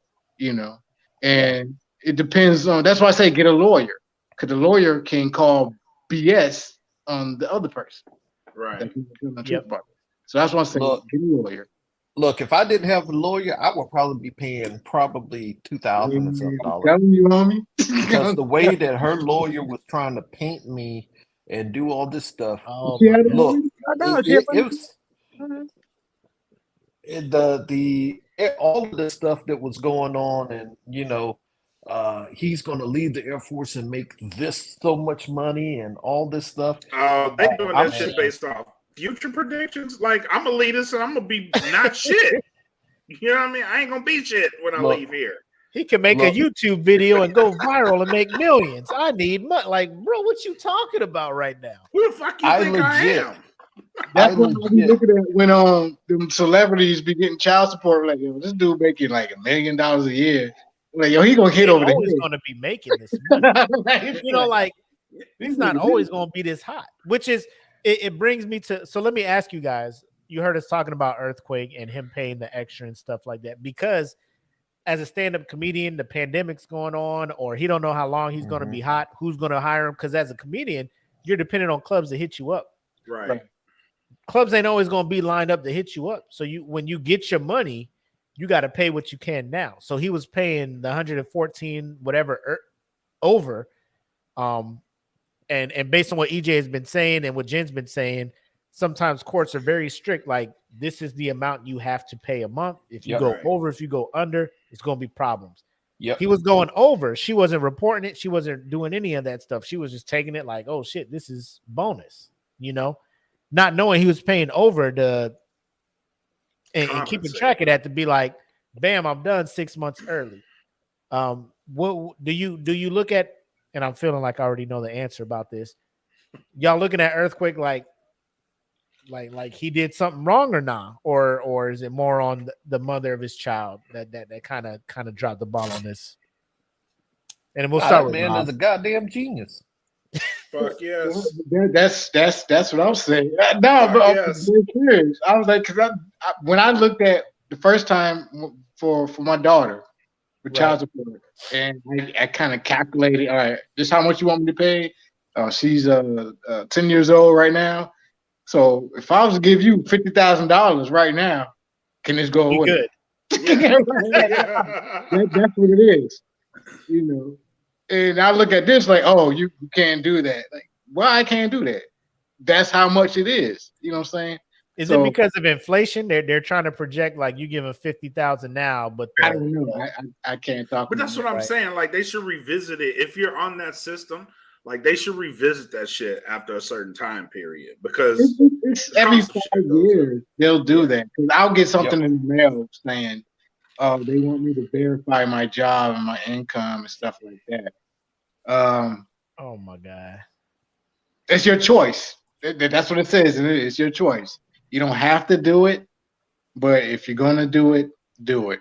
Why would any sane man who's stuck paying the same thing, if he gets more money, wants to pay more money? I think you're supposed to report. You're supposed to let them know when promotions and shit come up, right? Or no? Do you guys know that after she had told me one time, I know that you're making more money than you did when we got divorced. And I'm not trying. She made a point when we were in mediation to say, I'm not trying to go after more money, but I can. And I was like, no. Why would you say that? Now I gotta fight you. That's when you get the lawyer like, look, this is what she's doing. This is what she's doing. Listen, now I got to cut somebody. Look, but he's right what he's saying though. It's like they can every 5 years. They'll send you something saying income upgrade, whatever, or they have the right to go and petition for more money because they think you're making more money. Okay. And it's up to you to either you have to expose, tell them that yes you are, or you got to show them that no I'm not. So they don't. So it's not a flat rate. Like, you're supporting the child's quality of life for 5 years, and then 5 years later they're just like, "Are you making more money? Because you could be giving this person more money to increase their quality." The person that put the petition in to do that. What the fuck? Because if I'm out there and also they're like, "Whoa, you in Dubai?" Yeah, I'm going back to the court. Why are you in Dubai? Why are you making? You got money. You got money. So they gonna do this and yeah. I legit. I legit understand. Hold on, real quick. Hold on. Let us bring in our next guest who hopped up in here. We got a person who is very dear to me and has mentored me a lot military wise. Chief King, Sharon, welcome to the Smoke Pit. How you doing, ma'am? What up, Chief? So I'm good. So Sharon, look, I am still at work, right? So I took off my top, so nobody can and I'm out here just blowing up your ring and everything. Right. I love it. So Sharon, what's up, Chief? So listening to all the conversations, right, and I feel for all the individual stories, but I gotta say, between Earthquake and his woman, I don't care that he paid, but just let her know, like, did she know she having? You know what I'm saying? Like, she didn't know his intention. Like, if you paying me and your intention is to stop it, at least let me know so I can adjust, I can budget, I can do whatever. But if he just doing it because if he don't tell her, you know what I'm saying? It's almost like because essentially she's taking care of your child. So Yeah. I don't care that he did it, but at least being like, yo, when I pay this, this is done. Like, I feel like communication should have happened. But I don't know if she gets the, like, he owes 40, like, I don't know, does the notice go to her to say that he's almost due, or that he's paid up? That was my question. Like, do you get these notices that, all right, he has such and such like a monthly remaining statement or something, right? like, He has this remaining on his thing, because if she did, then that kind of falls on her. Like, you didn't open this letter and read this. Like, this man is overly committed to making these payments so he can end early, you know? So, but if she didn't get anything like that, then yeah, I agree with you. There should be some type of communication. Like, hey, look, listen, I made all these overly payments, so if anything happened, you be covered. But it turns out, hey, I'm approaching the end of this cycle. Like, what do you want to do? Because if I pay this last payment and I don't have to pay no more, then I'm going to be celebrating in somebody's club.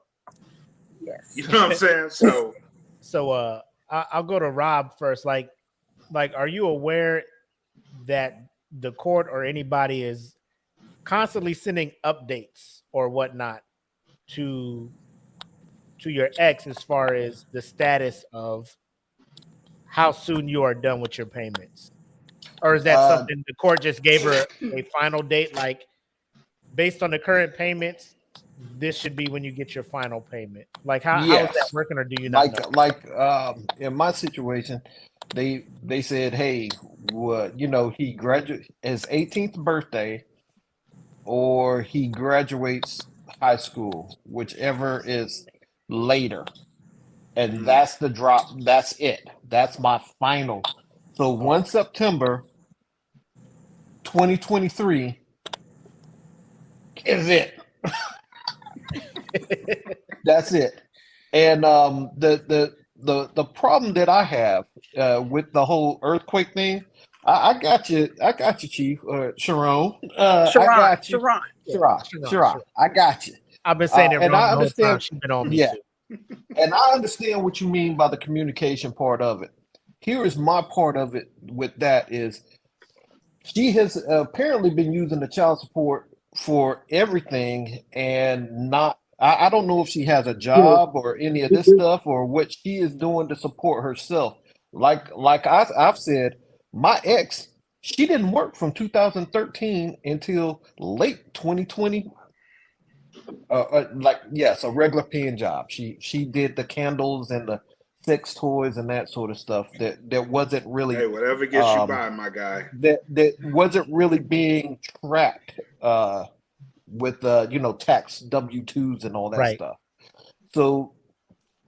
So she continued to do that stuff low key, but she didn't have a job that was paying 40,000 a year.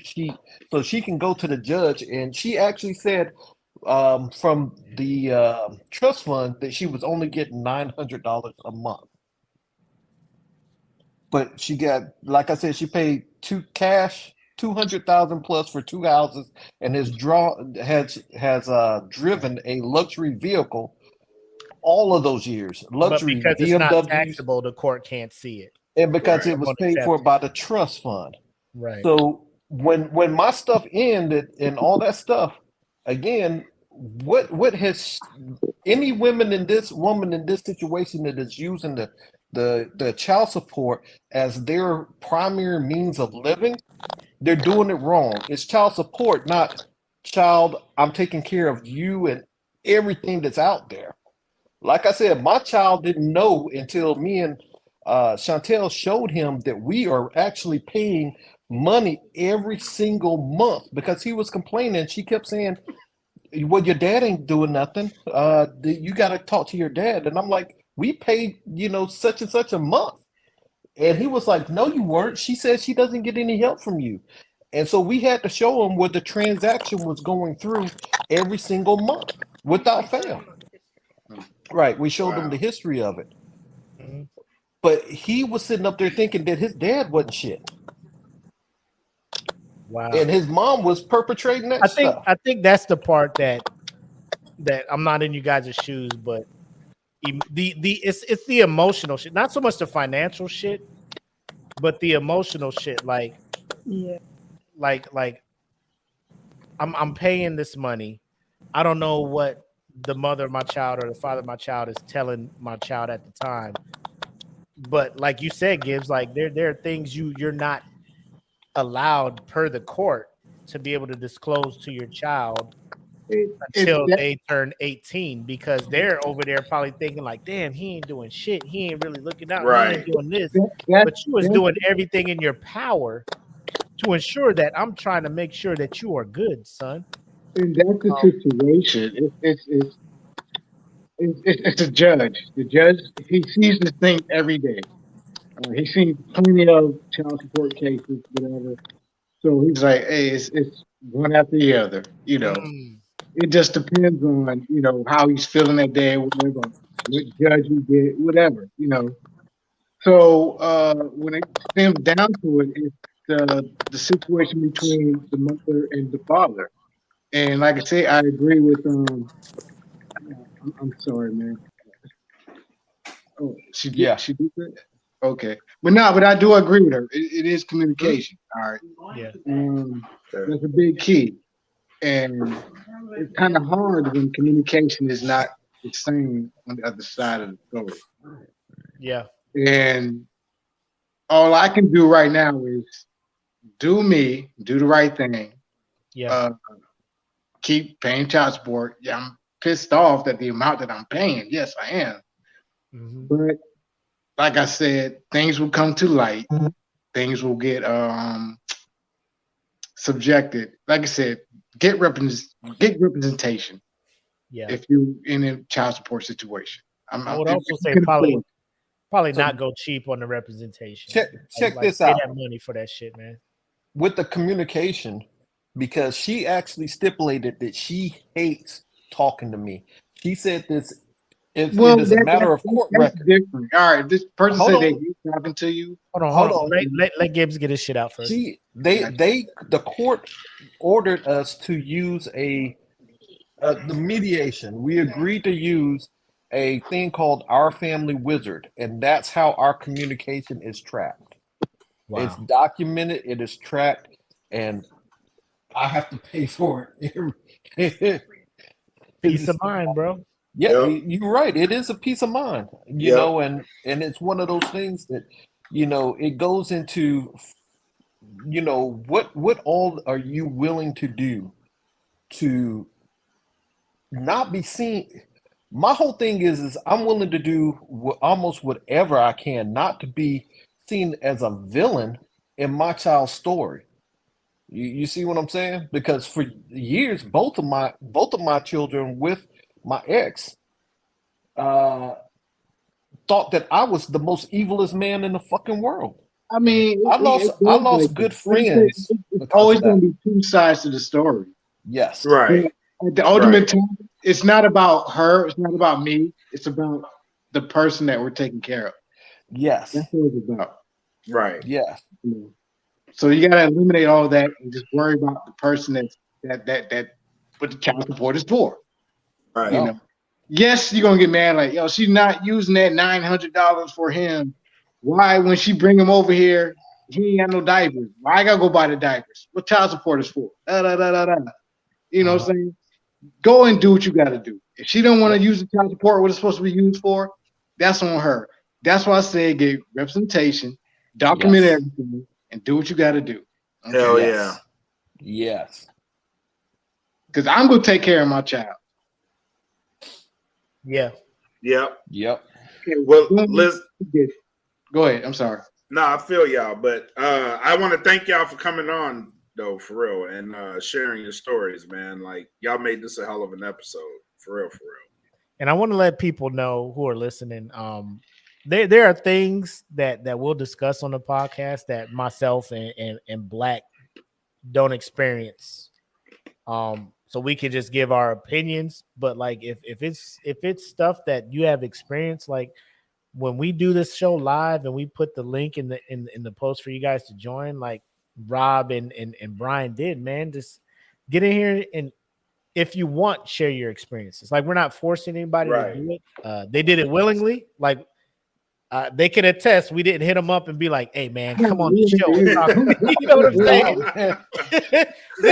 This wasn't planned. This wasn't Right. planned. This is a spur of the moment thing. I feel like in this group, I would say close to family. Like there's a lot of stuff we talk about. We bullshit a lot between this and the other Dat Feeling Podcast Network groups. But they willingly came in here to share this experience and to give their side of the story, which helped me get a little bit more clarity on the stuff that Earthquake is going through. And at the end of what you guys experienced and said, like I still side with Earthquake. Like Right. the court gave this woman, hey, based on what we ruled, this is when the final payment should be due. This is what you should be getting a month. He was paying extra. She saw it was extra over what she should be getting a month. She ain't say shit. She was just spending this money. And at the end of the day, the court's like, he spent this much. He paid this much. He's done. So, I mean, if she wants to take legal action, she can. But at the end of the day, I think Earthquake to show up in court and be like, where's this extra money? Like, were you not putting it to the side? Like, what's going on? So I don't know. Doing? Yeah, I don't know. But what I do know is I appreciate both Brian and Gibbs getting in here. Definitely. And sharing their experience. Before we let you guys go, Black Adam popped off. Why y'all here? Why y'all not at the theater watching Black Adam, man? What's going on? It's a DC movie. I'm cool. Look, I will go to a DC. No, Black Adam just dropped off. Because it's not Batman and it's not Superman. So that's why I'm not watching it. Superman's in the end credits. You didn't see the teaser or the spoilers. Black Adam? I didn't watch it. I mean, I'm cool with DC. Don't get me wrong. I understand DC is its own entity, whatever. You know what I'm saying? Comic book wise. But I'm a Batman fan. Batman is my favorite superhero. Because my daughter was like, "Who's your favorite superhero, Dad?" She thought I was gonna say like Spider-Man, Iron Man. That's I was like, "I know we brothers." Batman. Batman is my overall favorite comic hero. Man. But Batman and Superman movies that DC are putting out, I can tolerate. Other movies, I'm not gonna go to the movie theater and watch it. I'll watch it. Don't get me wrong, but I'm not gonna. Max, baby. What about you, Gibbs? Hey, Gibbs. Look, Gibbs, seeing Black Adam is on my list because hey, look, I'm there to you want to give it to you want to give it to Tim, don't you? You just want to see it. I want to see how bad it is, and that's just for Tim. That's just for Tim. I want to see how bad it is. Just so I can give it to him. Just so I can tell him. I will pay money for this ticket to watch this bad movie. To be like, hey, just so I can tell you now how shitty of a movie talk. it is. Real talk. I'm low key wanting it to be a good movie, at least entertaining, because I'm gonna pick the shit apart regardless. Just to we fuck know with my this. arch nemesis. Bro, if you wait 45 days based on what WB, HBO, Discovery, whatever the fuck, whoever owns HBO Max at this time, here's the real story. The movie is supposed to you got to see it now though. You can't wait that month and a half. No, I can't because I got to give it to Tim. I got to bust him over the head. So you know, I may catch a matinee. You know what? I may catch whether a or not matinee. my wife makes me go see it by myself, or she goes with me to see The Rock because she's a Rock fan. You know she gonna go Rock see is this good. motherfucker in this suit. She might. My wife wants to watch it, so I'm pretty sure. Not Back my at him wife. with My The kid Rock. wants to watch it. So I'll show you a trailer, and you. I Can will see say whether or not this you wanna before go. we let you go. Y'all know how I feel about Chris Pratt and he doing the Mario shit. The trailer came out. The trailer looked, you know what I'm saying? Jack Black is Bowser. You know, like I was hyped, but then Mario jumped out and then he actually opened his mouth and I was like, oh, here we go. But my son, my youngest, LJ, he's 5. He's all about it. He's just like, you know, because he plays Mario Party and all that stuff. He loves Mario. He's like, I want to see this movie. Now, it don't come out till April. So I got time to wean him off Mario so we can be like, we don't need to see this. that's how they got us. Take your boy. But I don't see that happening. Be like, trash ass Mario. hey, movie. play Sonic, play this, play that. Forget about Mario. Hey, don't worry Zelda. about, bro. I Take don't him to think see he gonna- Sonic, man.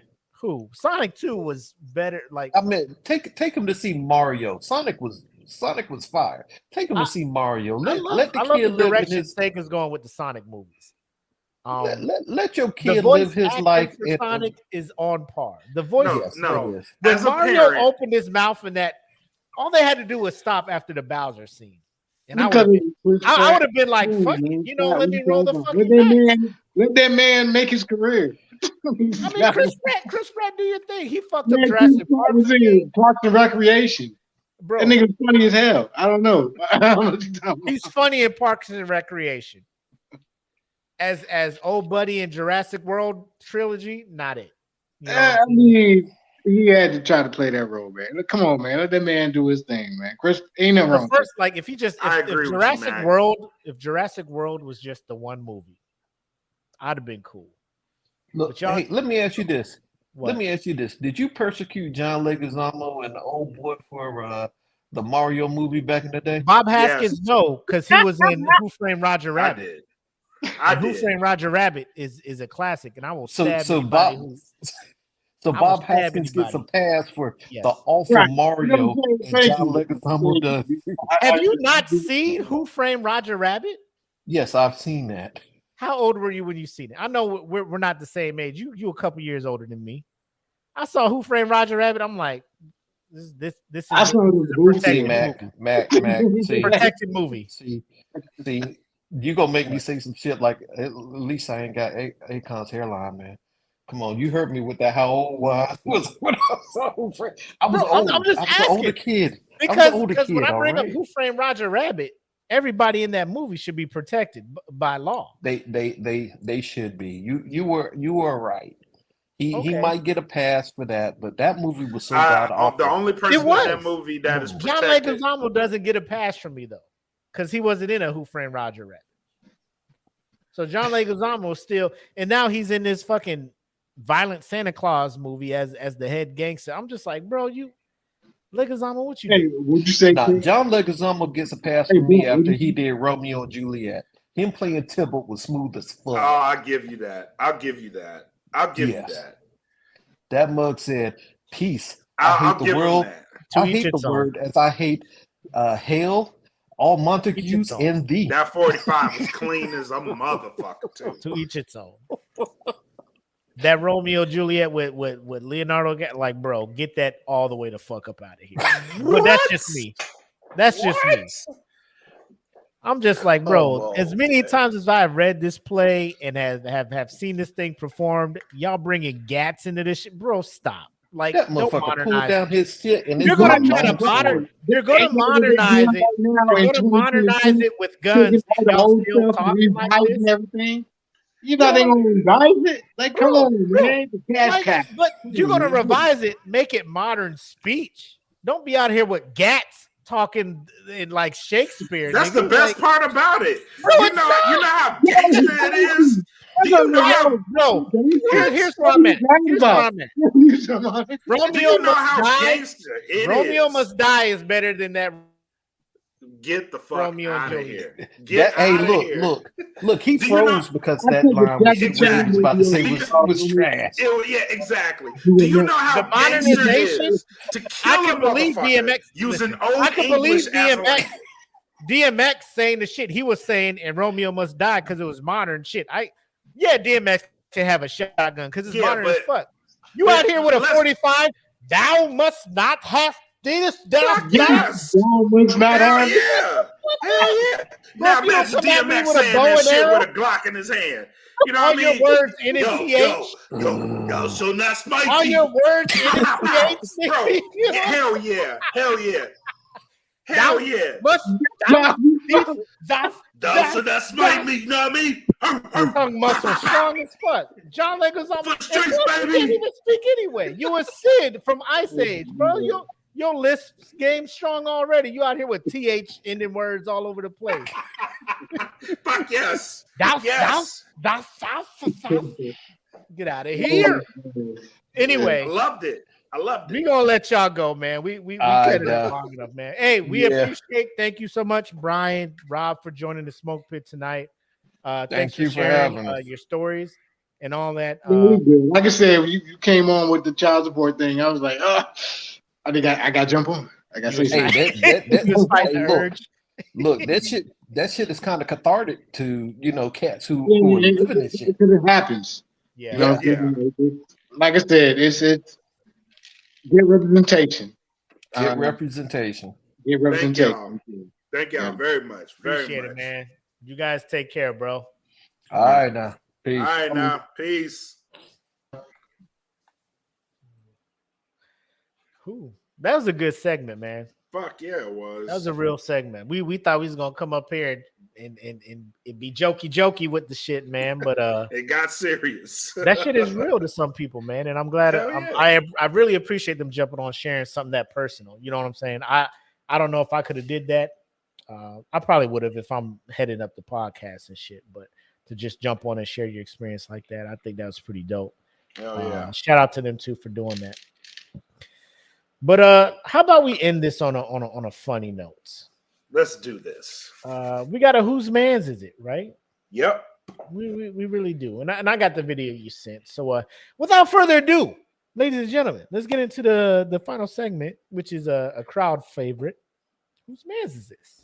Who man's is this? Who man's is this? I need to know. I love this.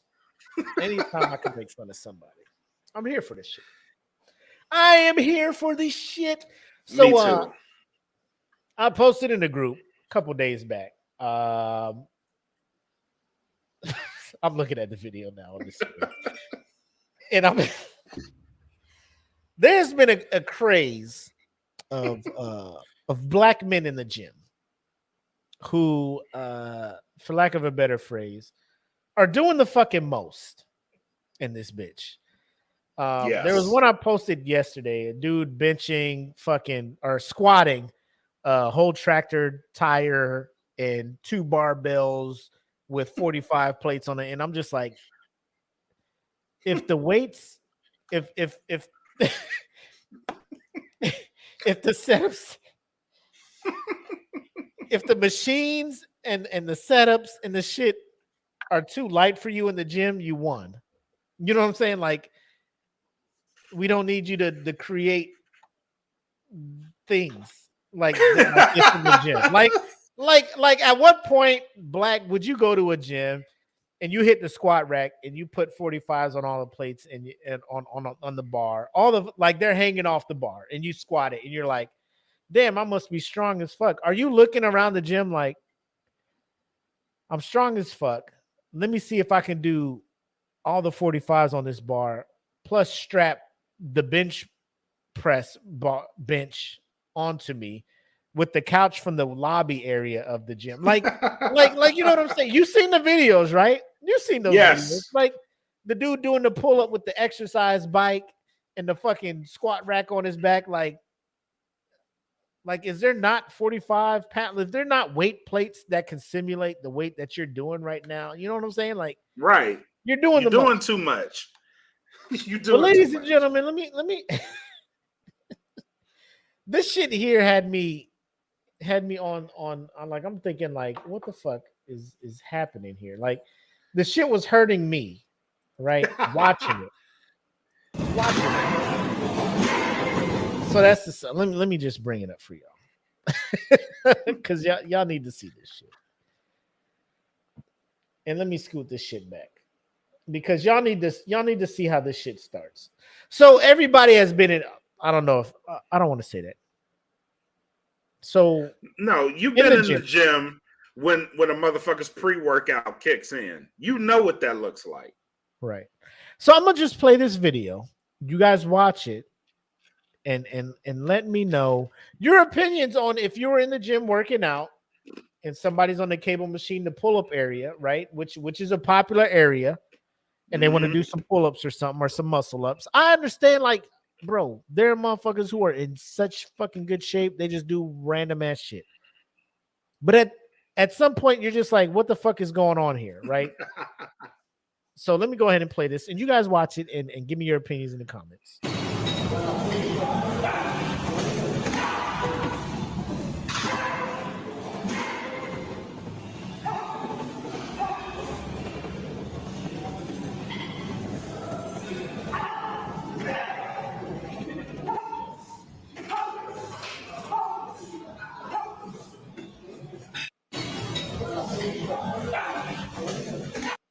right, man.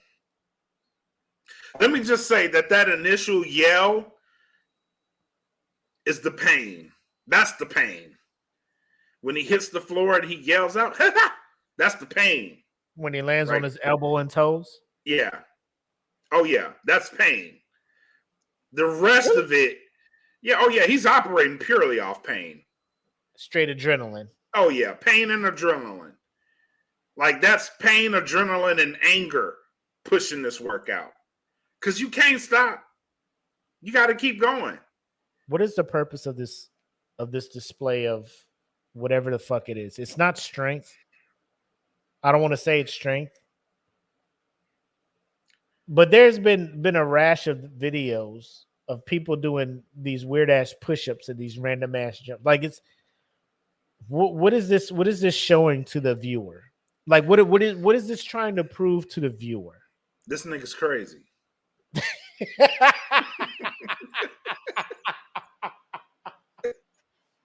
Let me watch this again, because you gotta see. Like let me bring this shit back up. This is the individual. Like this is the me at the gym. Yes. This is the that me is at the gym. also I'm on this apparatus here, probably trying to do tricep push down. I'm waiting on you. Fuck it's going on, right? Tricep push down, and because I'm courteous, right? I see you on the pull-up joint. I'm just like, I'm gonna let you get your pull-ups on, and then I'm gonna get back on the shit I'm doing. But as I let me roll this back. As I let you get up there on the pull-up bars, you start flipping yourself over like this, and I'm just like, I'm texting people. Also, the fact that if I'm sitting here watching you do this, and then I know further back there's a dude recording you about to probably do some wild ass shit just to get on TikTok or whatever, right? So I ain't trying to be in your video. So the individual who's here, who I said is me at the time, like I'm just trying to get a workout in, and you want to audition for Zordon to be the next fucking White Ranger or whatever, you know, you do. Hey, look at the dude in the black. I think that's me. That's this me. one here. Yeah, that's okay. me. Let's like, roll what it the out. fuck is going on? Let's roll it out right and see what's going on here. First of all, let me. As soon as he fell, dude in the black turned around. I don't. This I don't part see here. him. This part here, sir. Sir. There's not an Avengers level threat happening on this earth right now. We don't need this happening, bro. Just be cool and wait for November 11th and let Marvel do the T'Challa who next up. Like they'll get it. You're all not out looking of for you. the next T'Challa, bro. You're not being cast in the next Black Panther. You're not the. You know what I'm saying? But we'll let it ride a little bit. God damn. Hello, new world, all the boys and girls. I got some new stories to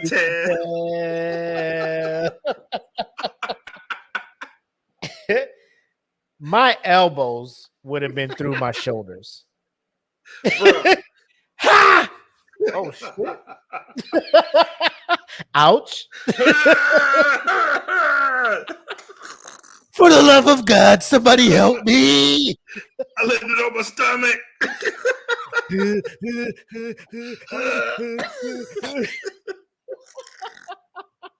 That out of breath talk. Get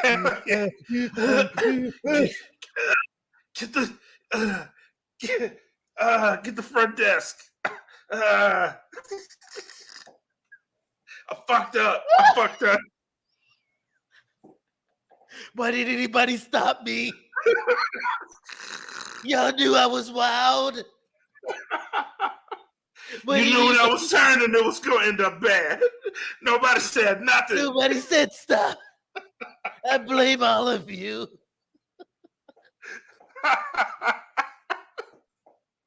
But he knew he was doing this because look, he got the arm sleeves with the protection and shit. So he was like, "Hey, next Monday when we hit the gym, I'm gonna do it." So he started doing it, and let's see everybody's reaction, right?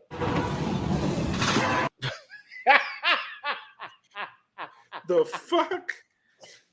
So he goes from under the bar to jumping towards the barbell rack or the dumbbell rack, where old buddy with the towel on his head right here is trying to do his little, his little front raises for his shoulders. Yep. Right? But he out here.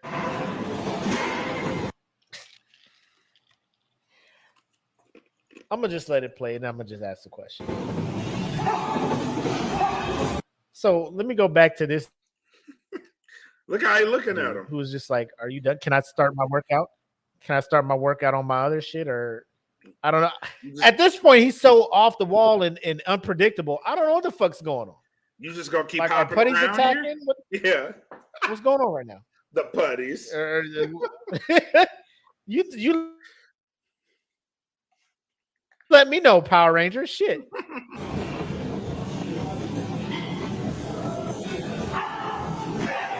So this push-up variation, what is this proving? You saw him crip walk with his fucking push-up positions, right? What is that showing us right here? Nothing. The man has an amazing core. Yeah. Like your core is good, you're in shape. But I make terrible decisions, but my core is lit. 4 straight fucking jumps. Just what are you doing? Like, and this is the part I hate, because I'll go to the gym here early in the morning, and there's some people who be in the weight room who aren't on this level, but they try to do circuit training. So they'll take dumbbells from the dumbbell rack and then just kidnap them hoes to another thing and be doing some other shit. And I'll be looking for those dumbbells, and I'm just like, where the fuck are they at? And they're over there doing some abstract shit with it. And I'm just like, there's a whole area for CrossFit and all this wild ass shit y'all be trying to do, like in the next room, but y'all want to do that shit here. Why y'all doing that shit here? Like, there's a whole, I'm pretty sure there's a whole gym dedicated to the workout this man is doing. Where it's called CrossFit. Where other people aren't trying to do conventional ass lifting. Yeah, it's called CrossFit. But he want to do that here. I'm just like, I don't want to be that guy in the gym that's just like, this is for fucking conventional lifting and free weights only. But at a point, because I'll be going to the gym at 4 a.m, man. Bro, can you imagine it'd be like 4:45 in the morning and you got a motherfucker on energy like this? Like, I take pre-workout too, but shit, nigga, like this shit ain't on. This shit, You know what I'm saying? The shit just get me up to go lift regular ass weights. You in the gym, you're making the noise I make when I fake box and fake do karate and shit. Right. That is cocaine and a promise of a better tomorrow at work. That's what he's fueled on, huh? Yeah. Cocaine and a better tomorrow. Bro, this shit is wild. Like, I can't imagine it. But I mean, that's the new thing. Like, you go on TikTok and you like, I fuck around, and because they know I'll be like, I click a couple people who do lift, and the gym side of TikTok be like, oh, you must like gym talk, and it just be full of all this shit. You just be like, oh my God, I don't want this. I don't want this. Like, the algorithm, like it takes a while for the algorithm to really get you. Like, you like a couple of gym videos, the algorithm be like, this motherfucker like all the gym videos. Like, no, I don't. Not all these hoes. Not all of these hoes. Not really. They be wilding. But yeah. So we'll go ahead and wrap up. That's all I got for that. Whose man's is this? So if you do go to the gym, don't be this guy. And if you do want to do this workout, please go to a spot where they're not conventionally lifting, so where you're not interrupting anybody else's workout while you want to fucking, Saiyan train on the fucking capsule going up the Namek to fight fucking the Genju force and shit. So do what you do. just be respectful of other motherfuckers that are working it out. Is all I want to say. Just That's all know I there's a want to put out. time limit in certain spots, bro. That's one of the spots. Like, bro, I don't want to hear that shit. Goddamn, bro, just get the Kamehameha wave out. Get the fuck out the way. That's all I'm waiting. Like, finally. Thank you. This motherfucker actually shoot one. I'm gonna be like, hey, so what's your training plan? How you did that again? Where's your hyperbaric chamber? How you did that again? Let me see that again. But we'll go ahead and get into shit. We was gonna get in final shots and thoughts, but a huge thank you is a banner that you put up. So go ahead and let me hear this huge thank you, bro. What's happening out here? Yeah, we can add this to the final shots and thoughts too. But Okay. I really wanted to thank two pit masters in particular, CJ Reed and Mikey Bean. Thank you guys. They are patron subscribers, and they won the raffle, but instead of getting the money, they elected to get the jersey, and they put them on display today. So thank you guys for them. Bitches are fire too. They are. I remember when I first started making. I made an orange one for myself, and I was like, "Oh, this is kind of straight, you know." But let me go ahead and try to find the joints. I think they posted them in the group, right? Yeah, they posted them in the group. But yeah, they those things are fire. So thank y'all for showing your support and putting those things up and wearing them. And so yeah, they are fire. He's like, yeah. Look at that. That is A+ right there. So thank you guys. A huge thank you. Thank you to all of our patron subscribers who continue to help us out. Thank you to the pit masters, man. Like y'all, this has been one of the better things, and we are working to make all of our platforms on DFPN stronger. So yep. Hey, we appreciate the support. You know what? We'll go ahead and mention this now. Go ahead. Because it's even without the announcement, the shit looks like it's going well. So what we have been known to do, or what we have been doing, is putting everything under one podcast network, right? The DFPN. And based on how the episodes roll out, they're not always scheduled and stuff. So some will roll out. There'll be more, how it'll show up in the DFPN.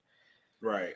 What we have done recently is release the podcast on their own separate pages. So if you're going to Spotify and you're looking for Saturday Night Nerds, or you're looking for FU on Me, or the Salute, or any of that, we're making separate pages for them. So if you've been following the DFPN for certain podcasts, you can actually just go and follow those podcasts individually. They're still under the DFPN umbrella.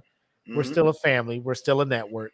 All the videos will still display on the DFPN YouTube and on the webpage.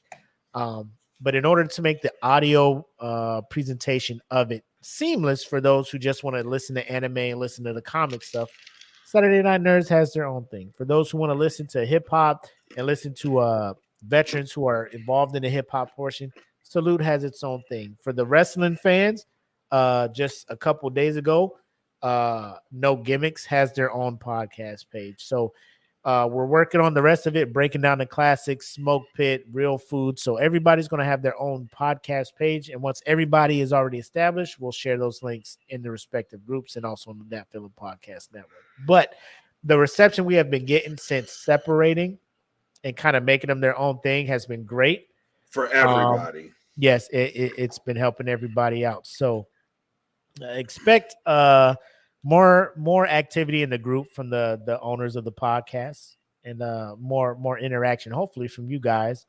And instead of Pitmasters jerseys, we can have Real Food jerseys, or just DFPN jerseys, or Dat Feeling jerseys, or something like that along the way. But we just put Pitmasters on these because I know they're OG members of the Smoke Pit. Yep. Came in Pitmasters. This was their bread and butter, or their introduction to DFPN. So very active members of the group. Very, very supportive of what we've been doing. And for the members of DFPN Patreon, it shows us the total, and those who have already donated over $100 to us, just know we're planning on something special for y'all to show our appreciation for what you've been doing. There are some people in there who have been over $200, just been donating since day one, and we want to make sure that you guys know that you're appreciated, that we're not taking you guys for granted.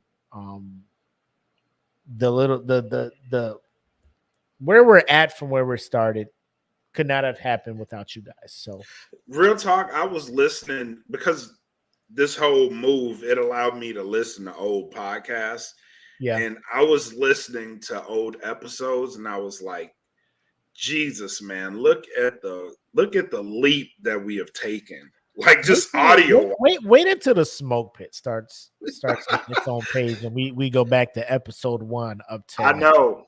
I know. Just wait until that, bro. Just wait until that shit happens, bro. Because like you said, that what was it the other day? You was watching episode 3 of Smoke Pit and you were just like, yeesh. Yeah. I was like, what was that episode? What was the one episode? Because we each under our belts have one episode where we went each one, like one episode you went overboard with the drink, and then the other episode I went overboard. I was just like, we gotta do better. do we want to put this episode out? The first text in the morning. Hey man, what happened last night? Hey bro, we gonna go ahead and scrap this. We gonna vault this bonus content. Only the patrons gonna see this shit, dog. and that was rare. Like if it, bro, this ain't even Patreon worthy. We can't be putting ourselves out here like this in case we run for some kind of public office. Sir, Kelvin, I have this video of I withdraw from the race. I'm done. They got me. My y'all. opponent can have it. Please do not play that shit. I'm out of here. You wait till now to drop this shit, man. I've been running this great ass race, and you bring this shit up. I knew about it. I didn't think you was gonna find out about it. Son of a bitch. You son of a bitch. Shout out to Jen Johnson. Diamond in the rough. I think so. I think not to toot our own horn, but the DFPN has been a thing since 2018, according to some of these podcasts that we're archiving and putting out there. 2017, god damn. Yep. So it's been a while, and for the Smoke Pit to start up summer of 2020, that kind of brought traction over to here. It was a diamond in the rough because we didn't know what it was going to be. We were just out here just cutting up, being two friends, just wanting to bullshit and talk about some topics. And when we started the group, we wasn't expecting the shit we got. We started a Patreon. We didn't actually think people would actually sign up and give money. You know what I'm saying? Bro, that was a gamble. We were just like, if they do, they do. If they don't, they don't. You know. But at the end of the day, I knew me and Black were both very passionate about this podcasting thing, or very passionate about doing something like this from back in 2019. And he'll tell you, because I was listening to your Wrestling with My Thoughts, probably episode 3 or 4, and you were like, there are 3 people I need to bring over to DFP. one, I'm working on one of them. And I was like, he talked about me. He was like, there's 3 I'm trying to bring, but one I'm getting in. There's 3 in total. And I know you talk about Pittman and you talk about Ant. And I still want him here, bro. What? Eventually, you know what I'm saying? They're gonna end up over here, bro. They're gonna end up over here. But yeah, it's listening to stuff like that, and then I look at what we have now. You know what I'm saying? We got a Patreon. We got E. Smitty cranking out content. We got Saturday Night Nerds. We got a whole new podcast, a whole new crew we Yep. got over here. FUI me, listening to that, and I'm gonna fuck around and send Wiz these stats, bro, and be like, you want to come people back? fucks with you. Hell yeah. I mean, he has his episodes and stuff, and but I'm just like, people fucks with you over here. Like even if it's not with us, Wiz, even if it ain't on the brand, bro, we need your voice out here, man. We need your voice on certain things out here. But I'm very humble. I'm very humbled looking at the statistics. I'm very humbled looking at everything going on. I'm very humbled for those who have taken the time out to listen. Over in Italy, Belgium, over in Europe, everybody listening to Saturday Night Nerds and whatnot. But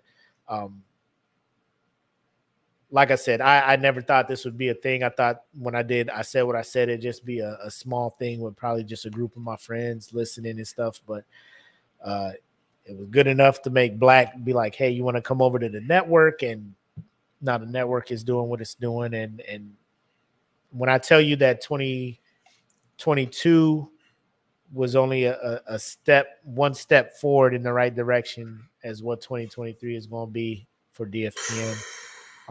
Buddy, this is not a thing where I'm just embellishing. We already got plans set in place and things set in place. And it's all about showing appreciation to those who have been with us since day one. So I feel like that's the formula. As long as we show you guys appreciation and we let you guys know that we really appreciate you guys rocking with us, that further just deepens the bond between us and our supporters. So thank you guys so much for rocking with us, man. That's all I gotta say. Very much, thank you. Very much. Everything he said, I echo. Hey. Man, when I got approached to do the DFPN, like I had the plan because it just all felt perfectly, man. Like we all talked about like doing a podcast. So we started doing a podcast, and then I got approached for DFPN, and I was like, it's the perfect opportunity for all of us. You know what I mean? Like we have a platform, you know what I'm saying? Yeah. And then to be integrated with such dope people like Wiz and E. Smitty and MRK and just have that family there and then grow that family. It's been amazing, man. And it's been so much work that now that I'm going back and revisit it, like we worked so forward that I don't look back. So when we look back at it, I'm like, holy shit, look how far we came. You know what I mean? Like, episode 1 of the Smoke Pit was like, it was like going back, it's a gaggle, bro. Like, we didn't know what the fuck was going on. No, we didn't know. We didn't know what the fuck to do. Yeah.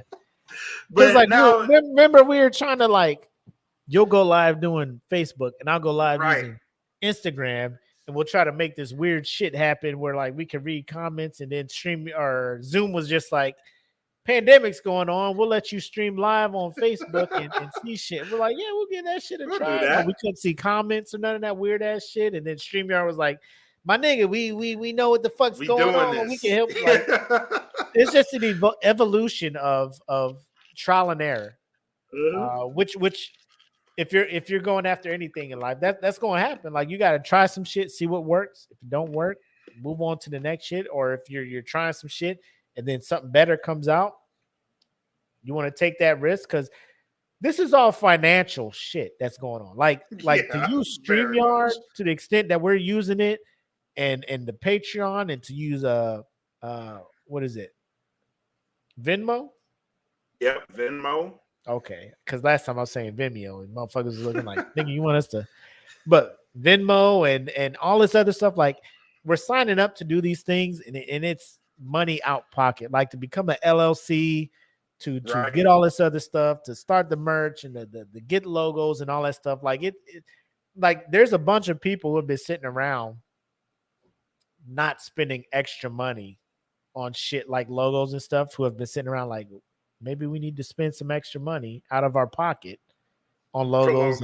And all this other stuff to be more legit. And we've been doing it. Right. You know what I'm saying?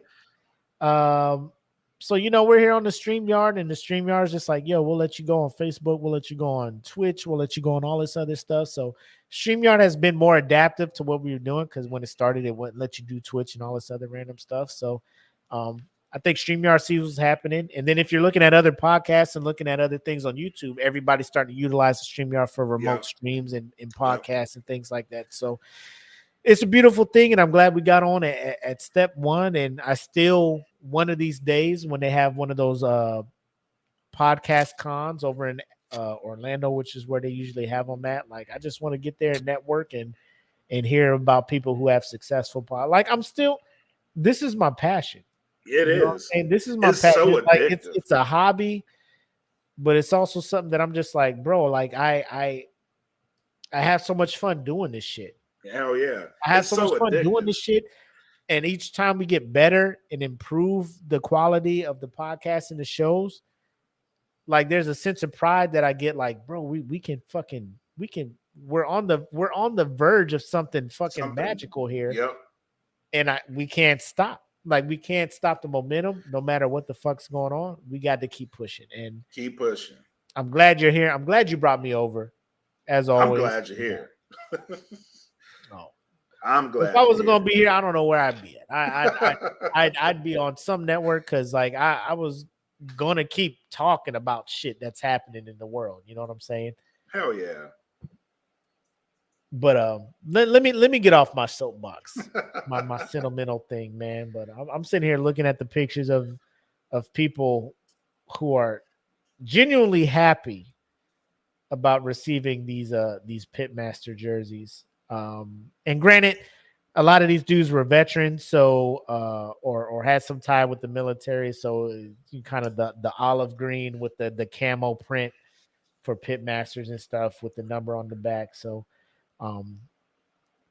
so moving forward, that'll be an option for our quarterly giveaways. You can get the $100 cash, or you can opt out and get the custom jersey with the Pitmasters logo on it. Maybe going to I got a couple other designs I'm looking at for jerseys, and we'll give people options. But okay, I like it. I'm low key looking at these. Man, I want these Pitmasters. Listen, when I saw the jersey, I'm like, oh, I want one. I want, bro. The way the NFL be wilding out with these fucking military appreciation jersey prices, I'm just like, bro, I just make my own shit and rock and roll away. Yep, I want one. Get me one. You know what? We'll get some made for the crew when we have our event in the future. All right. I ain't trying to drop. We're foreshadowing, but yeah. Just know what's 2023. Coming. What's coming? I feel like everybody needs some DFPN swag when we roll up. Yes. When we roll out and show out. Yes. When we get closer to the date, we'll throw some announcements out there in case anybody wants to join. But a DFPN meetup, not like a fan thing, but it's still in the works. We'll let you guys know what the fuck's going on.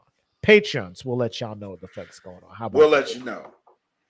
But yeah, like Black said, tomorrow expect UFC 280 streamed over on DFPN Patreon for our Prove Me Wrong fans. But anybody who's a member of the Patreon can tune into that. Come hang out. Come hang out with your boys. Hear some live reactions. Hopefully we get some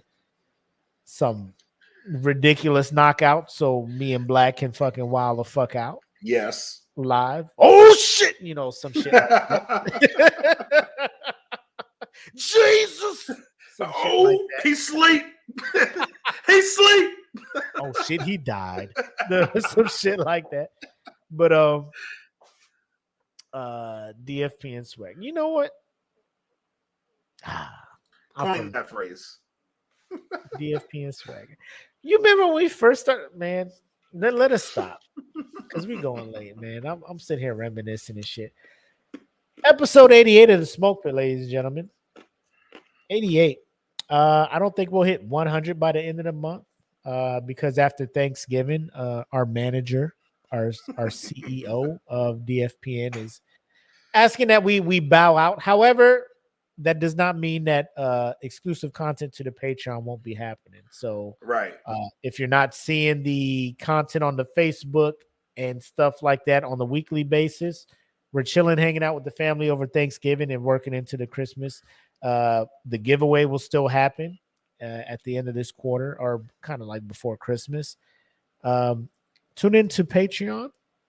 That's where you'll probably find some more content popping off at, and Patreon members will get information about what's the first move that we're doing first quarter of 2023. So that's all I got, man.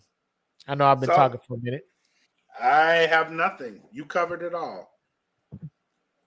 Cool. All right, ladies and gentlemen, episode 88 of Smoke Pit. As I said, I'm the homie Mac, aka your boy. And I am bred like a king. Made this Kelvin Cayley. Thank you guys so much for tuning in and making this one hell of an episode. Until next time, have love, make sex, peace. Peace. Welcome to the Smoke Pit. It's Friday night, come and take a load off. Come sit in the smoke pit. It's time for us to show off. It's been a long week, come relaxing, get some laughs in, and let's talk about these brackets. And while we at it, tell me whose man's is this? Cause I got questions, I'm hoping you can answer it. Get ready, cause you know we gon' talk a lot of shit. It's Mac and Mac, welcome to the Smoke Pit.